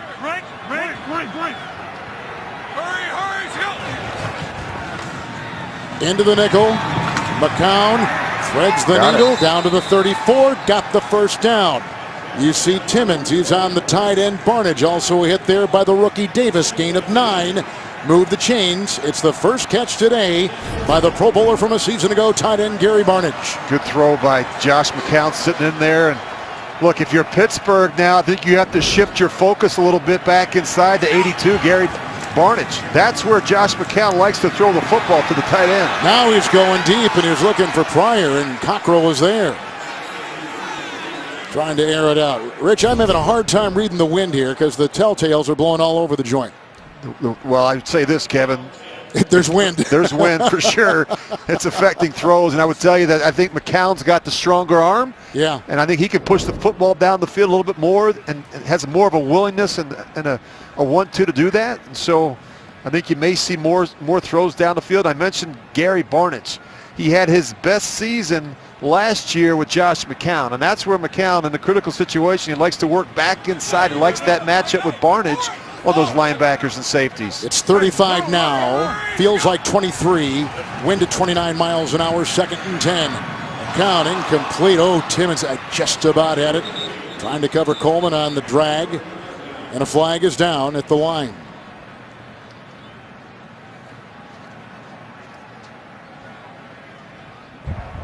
Holding. Offense, number 74. 10-yard penalty. 2nd down. That's the center. That's Cam Irving, and he has had a season of struggle as he tries to replace a terrific center in Alex Mack, who left as a free agent to go with the Atlanta Falcons. Yeah, can't keep them all, Kevin. They also lost Mitchell Schwartz, 2 really good players up front. Cam Irving, guy that has played a number of different positions along the offensive line. Trying to get him to become a good centerpiece in the middle of that offense. Talk about being strong down the middle. He has to play well up front. Schwartz, a right tackle now at Kansas City. 2nd down. Oh, it looked like snapped it early. It did, and Jarvis Jones jumping. The center double clutched it. He did. Irving Just talking about him. False start. Offense, number 74. 5-yard penalty. Second down. He had a real scare earlier in the season. He had a bruised lung, Rich, and there was a lot of concern on the Brown staff. He missed some games because of it. Yeah, just watch him. He's going to double clutch it. He moves the ball right there, and then he stops, and then he starts to snap it. It's probably a good thing they blew that play dead, or Jarvis Jones would have had an easy sack coming off the edge. Now, Kessler probably didn't see as much of the field as a guy like McCown can see in terms of reading all the field. Right, he could, he's a more experienced guy, Kevin. He's been through a lot of fires. He can process information a little bit more efficiently, and I think he throws the ball pretty well if he's got a clean pocket. Second 25 here. Nice catch by Pryor, who did not grow up a Steeler fan, and Jeanette, which is not that far from Pittsburgh. He's hit by Cockrell. He's dragged down after a 15-yard catch. He gets down to the Steeler 34-yard line. Mike Tomlin telling us last night that when he first took the job in Pittsburgh, he wanted to go see a high school basketball game. His family wasn't in town, right? So he went over to the state championship game at Duquesne, and the gym was packed, and it was a dunk fest. Said that was his first meeting with Terrell Pryor, and they've had a friendship ever since. Best quarterback in the country out of high school, maybe been one of the best basketball players too. 3rd and 10. Here they come up the middle. He got away from Davis. Nice escape. Duke Johnson with the block from Andrew Hawkins.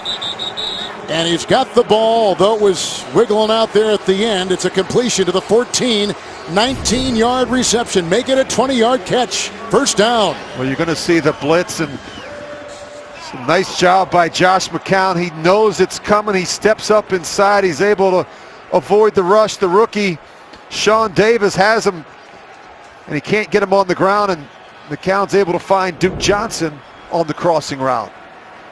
When you bring that blitz,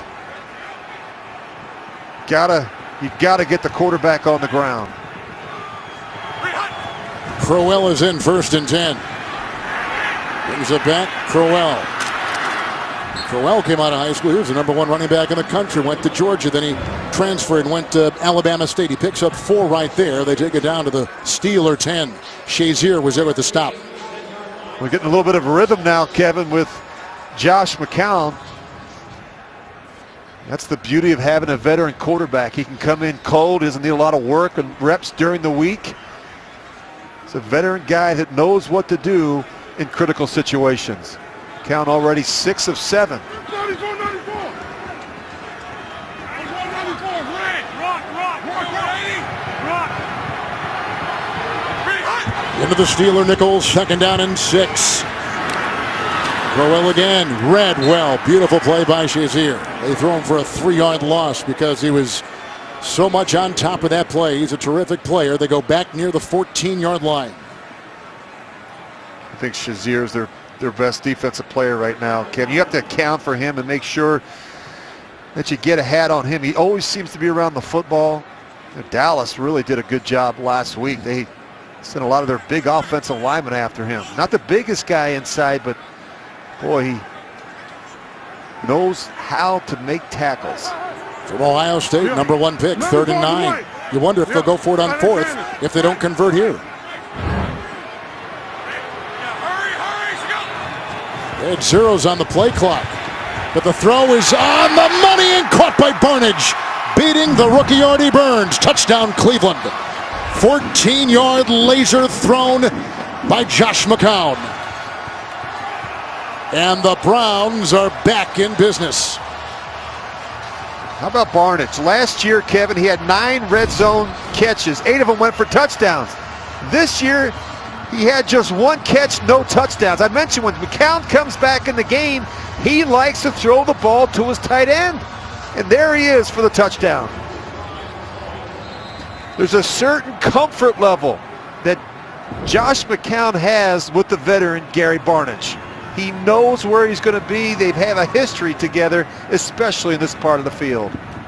With the extra point put up and through by Parkey. Coleman caught one for 16. Oh, he missed it. He missed the extra point. Duke Johnson caught one for 20. And then Barnage grabbing one with the rookie on him in the end zone on the throw by Josh McCown.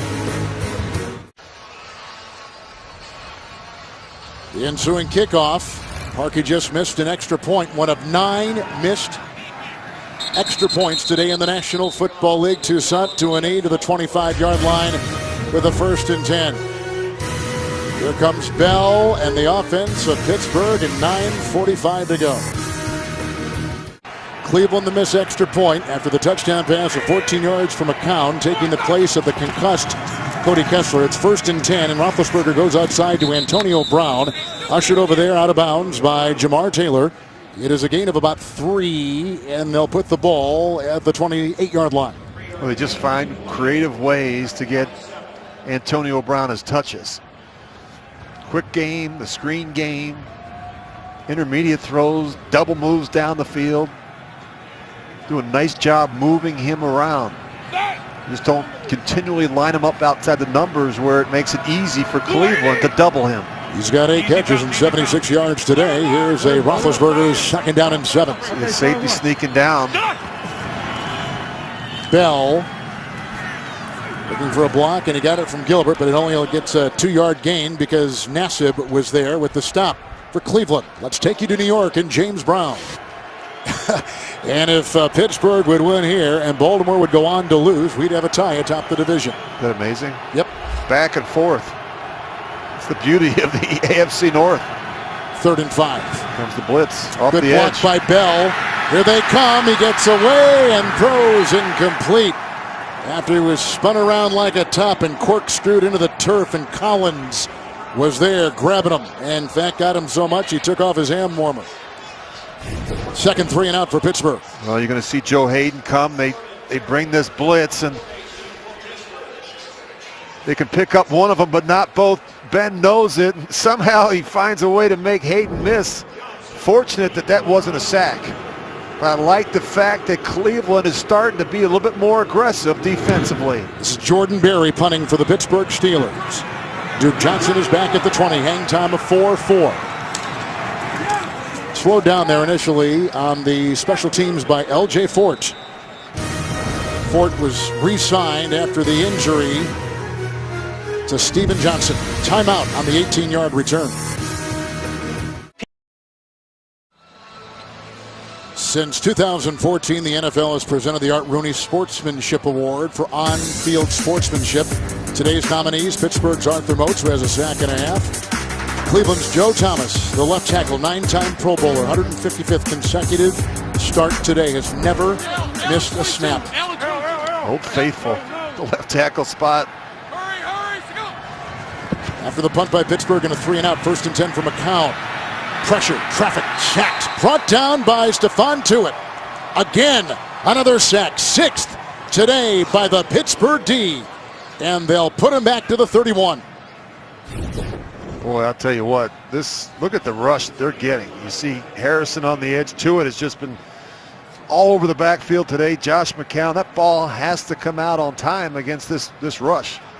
They are absolutely dominating the line of scrimmage. 6 sacks already against these Cleveland quarterbacks. Stephon Tuitt had a sack last week against Dallas, too. 2nd and 17 for McCown.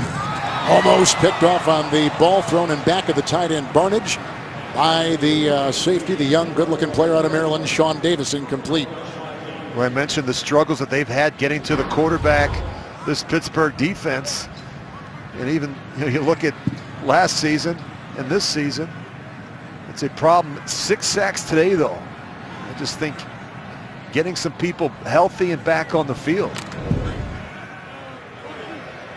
Good look at defensive coordinator Keith Butler being a little bit more aggressive, going after these Browns quarterbacks. And remember, doing it today without Cam Hayward, who was perhaps the best defensive player, tore the pec against the Cowboys. 3rd and 17, they need the 48. Pressure, the toss, and a flag has been thrown. The tackle by Shazier on a gain of 5 to Barnage, who made an acrobatic grab to begin with. And the flag is against Pittsburgh. Illegal use of the hands, hands to the face, number 94, defense. 5-yard penalty, automatic. 1st down. This is Lauren Timmons. Lawrence Timmons making the penalty right there on a 3rd and 17, Rich. Well, he just runs over the back, and unfortunately he puts his hands up into the face of Duke Johnson. 95th consecutive start for Lawrence Timmons today, by the way, on that defense for the Steelers. This is bullying. This is called bullying. Watch this. See that? That's called bullying in the NFL. And it's called bravery by Duke Johnson. It is. But look at him. Wow. I'll tell you what, I give Duke Johnson a lot of credit. I do He's too. not a big guy, but he's fighting. He's in there fighting against a much bigger and really terrific edge player in Timmons. Timmons has been coming off the edge quite a bit. 1st and 10. Here he There he comes is again, and he's got him again. Lawrence Timmons with a sack right there. Playing well, loss of 11 on the play, gets a sack. 7 by Pittsburgh's defense, back to the 25. And you just see the edge rush right off the edge, and Isaiah Crowell gets the opportunity this time, and he too gets walked right into the back, right to the lap of Josh McCown. You think of Timmons as an inside linebacker, but when he gets in that 2-point stance and comes screaming off the edge, Hold on. he can be very disruptive. He can be a bully. Or a bulldozer. 2nd and 21. McCown, on the cross and caught by Coleman after a big strike by Mitchell. It's a 1st down. He jumps back up. Are they going to say it's incomplete? A really nice grab and great concentration by the rookie Corey Coleman. He gets... You know, he was going far enough on his route, but then he actually ended up a couple yards shy as he came back a bit, but the penalty flag was thrown where he was catching and There hit. is no foul for unnecessary roughness. It's 3rd down. 3rd down and a couple. Well, they were looking at the hit from Mike Mitchell, whether it was high and to the head of Corey Coleman.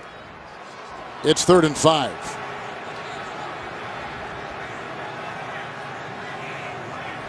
When in doubt, they throw the flag, Kevin. That one could have gone either way. Hey, we leave. 5 defensive backs for the Steelers. 3rd down and 5 for Josh McCown, blocked by Hester at that right tackle. And incomplete, whistling over the head of intended receiver Rashard Higgins, rookie out of Colorado State, with Mike Mitchell in the vicinity. And the punting unit is out there for Cleveland. Just a 1-score game at this point. It's the right decision with 5:45 to go in the game. You've got to give your defense a chance to go out and get a stop. Just receiving word from the Browns bench. It is a concussion ruled for Cody Kessler, so obviously out for the rest of the day and perhaps longer. 2nd one he's sustained this season. The punt here by Colquitt. Antonio Brown, fair caught, 15-yard line. And time of 4.35, 44-yard punt. Steelers trying to break a 4-game losing streak on top, 5.5 to go. West Side Market hopping on this Sunday. Great place to go. Wonderful history. Out of the sights and sounds of Cleveland, Ohio. After the punt, 1st and 10. It's Bell with a block by DeCastro and by Nix, and then they jump on him with Cam Johnson, the linebacker, riding him down near the 20 on a gain of 5. So Baltimore was losing last we saw in Dallas. Pittsburgh winning here. If it continues that way, and that's the way the day ends, we've got a tie atop the division at 5-5, the Ravens and the Steelers. This division's crazy, Kevin. I mentioned that the Ravens at one point had lost 4 in a row. They beat the Steelers a couple of weeks back, and they go atop the division. And Pittsburgh started off, they were hot. Now they've lost 4 in a row. And it's a lot of football still to be played when you look at, and not only that, but the Steelers, they have the easiest strength of schedule remaining over the next 5 weeks. Chris Hubbard in, and they go the opposite way, though. Hubbard was on the right side as an extra lineman. There goes no gain for Bell on that 2nd down and 5 as we take you to James in New York. Tough guy, Steve Smith. Yeah, Steve Smith had his 1,000th catch to become the 14th player ever in NFL history to do that. And this one goes for a touchdown. 7 catches, 92 yards, 24-17. Dallas is up. Kevin and Rich. That is the same Steve Smith who blew his Achilles last year. He's such a difference maker for them. They're such a much more explosive team with a healthy Steve Smith in the lineup. He brings some attitude and toughness to that bunch. Toussaint is in. Another blitz. 3rd and 5. They got tangled up, and there is no yellow with Hayden watching Antonio Brown. You know, you think about the pressures. We've seen back-to-back pressures now on third down. They just get tangled up. Oh, wait a minute. Wow. Hayden caught a break there, and Antonio Brown asking for the penalty. But you think about that back-to-back snaps now on third down where we've seen Cleveland bring pressure against Ben Roethlisberger. Cleveland didn't have to use any timeouts. There's only like a minute and a half run off by the Pittsburgh offense there. They don't see a lot of blitz. Nope. The fewest percentage of blitz in the league. Teams don't like the blitz, Ben Roethlisberger. Barry punting. Oh, man, you got to feel that. He does. It's a little block right there from Hayden, and then here's an avalanche of Steeler defenders and special teamers that make the stop near the 22. Not much hang time. A lot of emotion in this one. Rivals, very familiar with one another. The Steelers, the Browns. We step aside.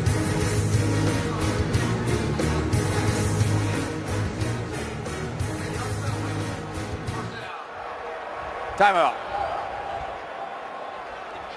There was a block in the back illegally by Cleveland. The flag was thrown. Now we step aside. By Pittsburgh, there was a subsequent penalty, which it pushes it back to the 13-yard line at Cleveland. Each team with 2 timeouts. Josh McCown is in. He's thrown a touchdown pass in relief of Cody Kessler, who had a concussion earlier in this half. Crowell is in, 1st and 10. And across the middle, a hit by Mitchell on Pryor. It's incomplete. Well, that ball sailed on Josh McCown, and Pryor had a big target going across the field. You can't do that as a quarterback. You've got to look out in front of throws, but you also have to protect your guys. Look how this ball sails. Pryor knows there's a safety in the middle of the field. That's a textbook play by the free safety, Mike Mitchell. This hurts. This is a shot to the midsection, to your ribs, and he won't be sleeping too well tonight. They are painful. He got hung out to dry. As a quarterback, you feel bad about that. You don't want to see players get hurt, but you don't want to be the reason why. This one is high and late down the middle, and that's why Pryor has to take that hit from Mitchell. Richie went to Ohio State and started at quarterback as a freshman for the Buckeyes. He was a quarterback for the Oakland Raiders.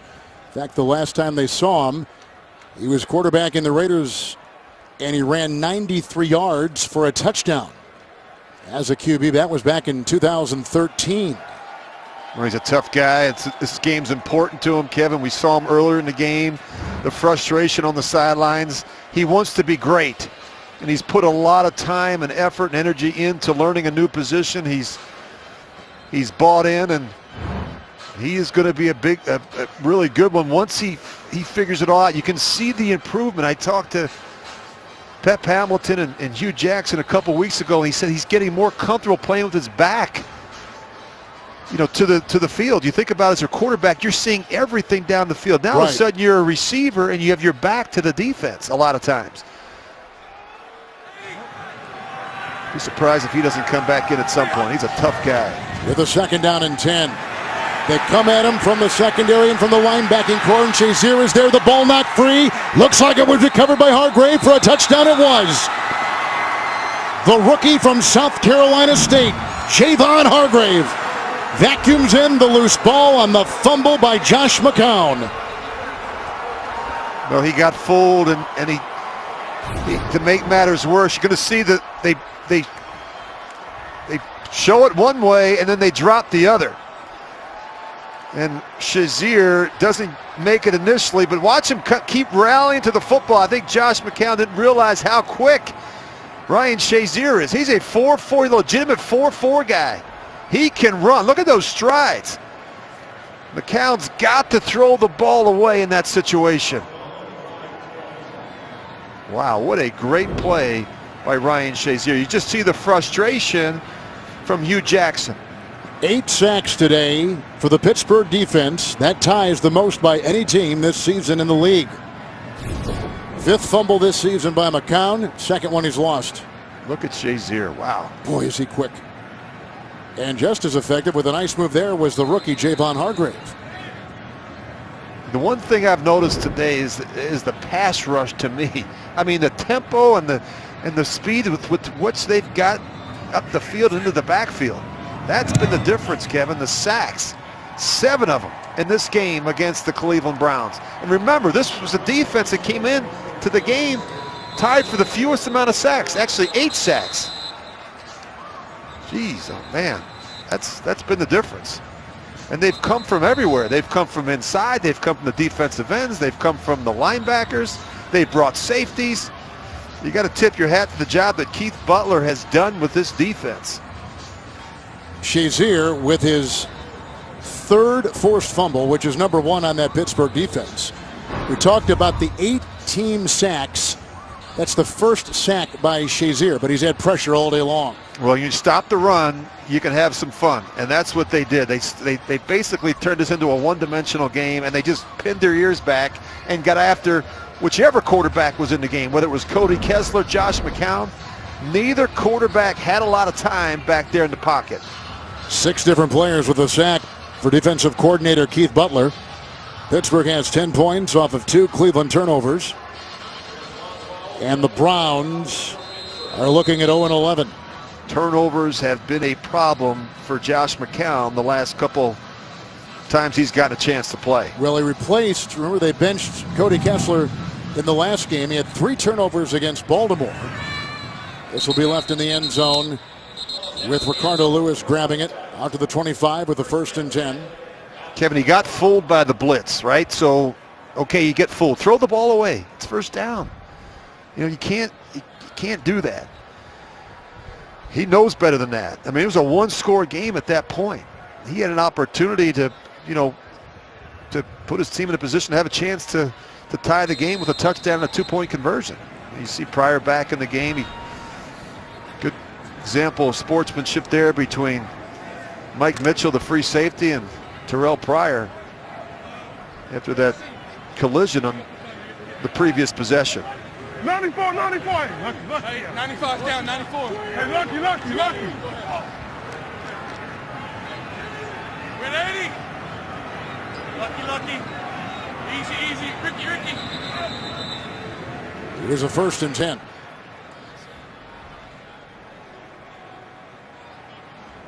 He's changing the protections. Play game. Offense.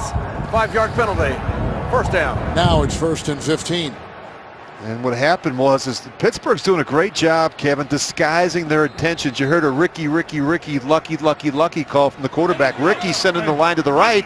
Now all of a sudden Pittsburgh shows the pressure the other way. They go lucky. And meanwhile, the play clock's running down to 0. Here's another Ricky. Pressure again, and here comes the running McCown, and then drilled by Tuitt. Run of 6. How about this? They're not handling the same blitz that got him before.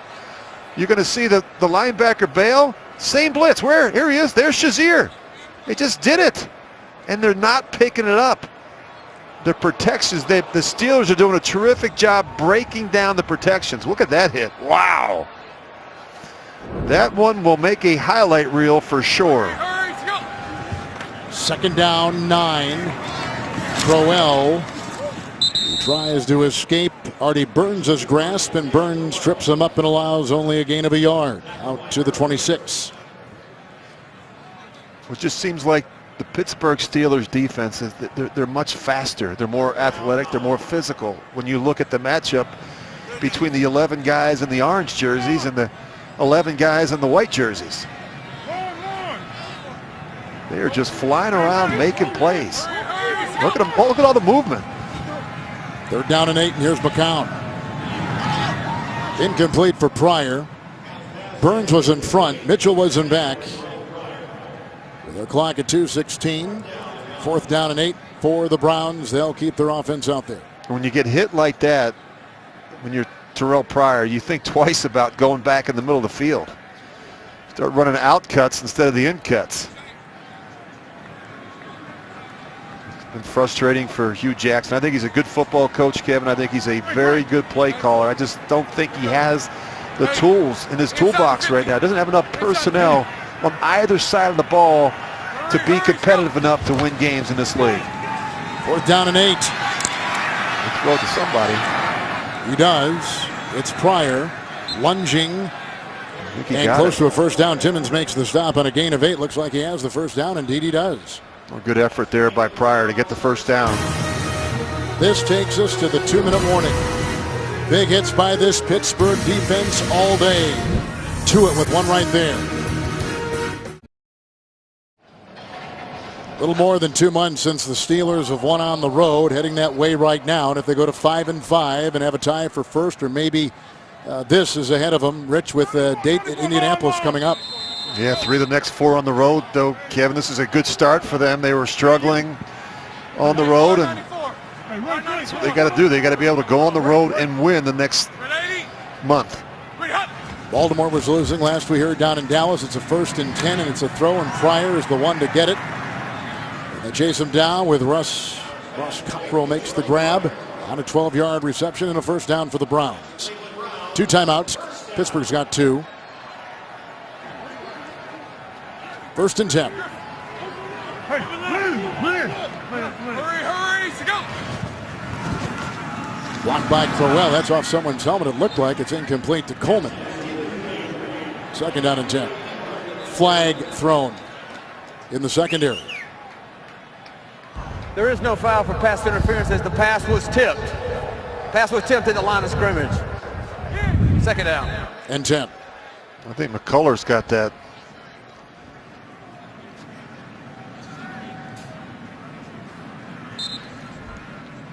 Bud Dupree was eligible to come off the IR this week. He practiced all week. He was activated yesterday, but I got to tell you, I don't think I've seen him today. No, we haven't seen a lot of him. If he has played at all, Kevin, we've seen so much of Timmons coming off the edge. And James Harrison. He was a first-round pick a year ago. 2nd down and 10. Oof. Almost swiped right there. They were going for Barnidge. And Mike Mitchell just about came up with it. He's the leading tackler in that Pittsburgh secondary. He's been a starter all season long. That would have been the first interception from a safety this season. They had 5 last year. They've had no interceptions from the safety position. Mike Mitchell's close right here. Barnes does just enough to distract him at the end, but another aggressive throw from Josh McCown. Artie Burns had a sack in the first portion of the game. Hey, 50. Then set up a 16-play Pittsburgh drive. They got a field goal to go on the board. 3-zip, 3rd and 10. Look out, here comes Timmons again. Incomplete. Hard-hitting game all day. 1:23 to play here in the 4th. Yeah, a lot of big hits. If it's been the Pittsburgh defense, special teams, a big hit from Mike Mitchell to it. Josh McCown never sees him. Cleveland has not done a good job, Kevin, with their running backs in protection. And what's happening is you're seeing Timmons and Harrison line up outside, and they're getting matchups against these running backs, these smaller running backs, and they are winning big time. 4th and 10. Cleveland's converted all 3 4th downs today. It's Duke Johnson. He needs the 43 of Pittsburgh, and he's not going to get it. That's a Wow. fumble. That looks live. It does. It's picked up by Davis. He's got blockers ahead. He got one from Shazier. He's going to take it in for the 2nd defensive touchdown, and the flag is down at the 38.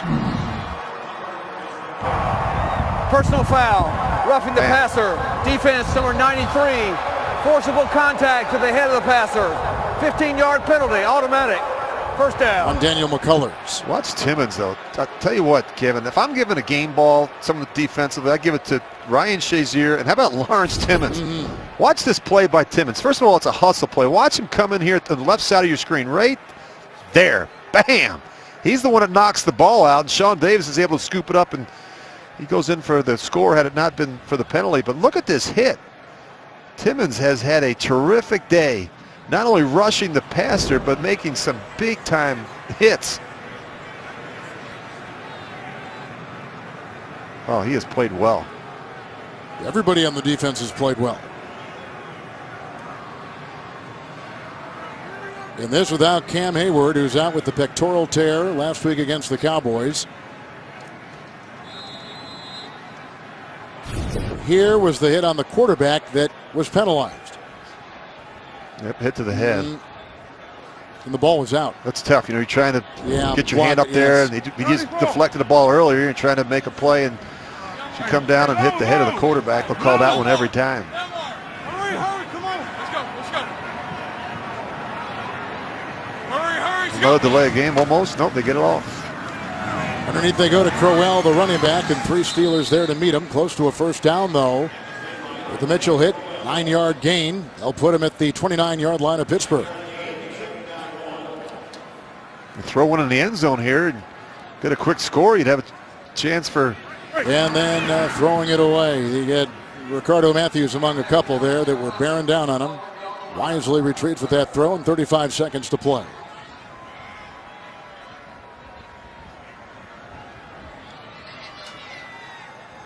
Mike Tomlin over there coaching up those officials. You see James Harrison there to the left. He set the Steeler career record for sacks. Had a sack today early in the game, passing Jason Gilden.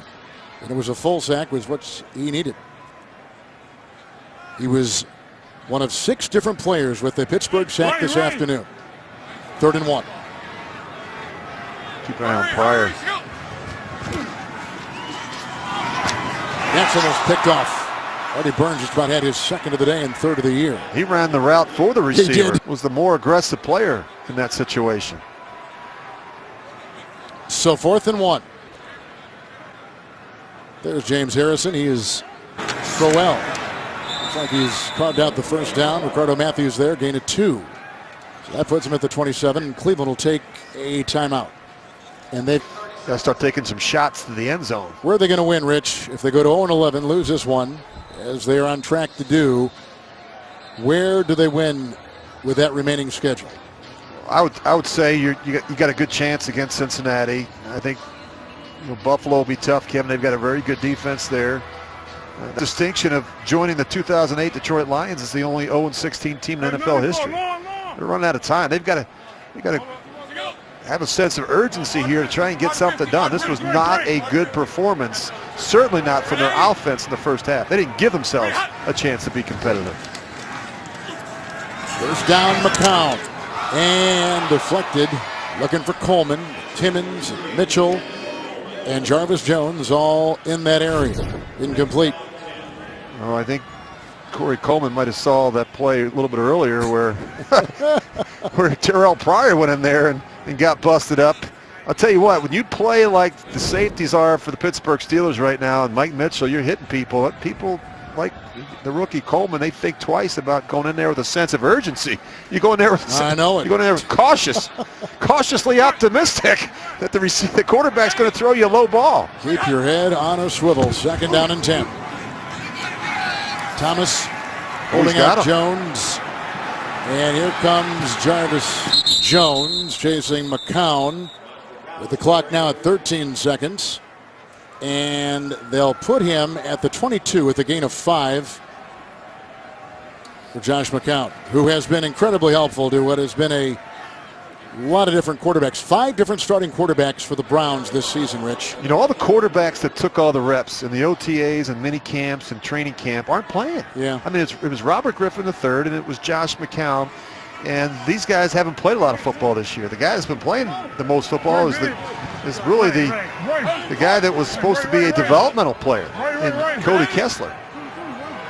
Griffin will begin practicing, they say, this week. 3rd down and 5. And again, throws it away after the pressure was applied. And this time it's L.T. Walton. And he's going to get increased playing time with Hayward being out. He just had 24 snaps in the 3 games played before today. It's not just the sacks, Kevin. There's been 8 of them, but it's the hits, the hurries, the knockdowns, the fact that they made whichever quarterback, whether it was Josh McCown or Cody Kessler, rush a little bit. You know, neither quarterback has had a chance to really sit in there and trust the protection. 4th and 5, 8 seconds to play. Hurry, go. Chicolo comes off the edge into Thomas. And that is caught by Seth DeValve, who is grabbed by Jones. It's a gain of 8. There is a second left as Cleveland uses their final timeout. So Pittsburgh is going to go to 5-5. We're waiting on the finish with Baltimore and Dallas.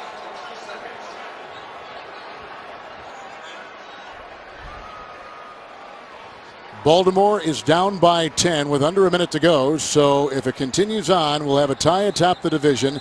And the Pittsburgh Steelers, it looks like, Rich, have survived a 4-game losing streak, which is tough for any team to do. That's amazing. Baltimore survived one earlier, Kevin. So, Yes. I mean, we have to, it's not that Pretty. often that teams lose 4 in a row and even No, make the playoffs. I know and it. now we've got 2 teams in Baltimore and Pittsburgh that have done that. I think this tells you the parity that we have in our league right now. A lot of teams still trying to figure things out, hovering around 500. Final play right here with McCown. Oh, geez. Time caught. Duke Johnson hit by Burns, and that will do it. The Steelers stop a 4-game losing streak. They go to 5-5. The Browns have lost for a 14th consecutive time, and they drop to 0-11.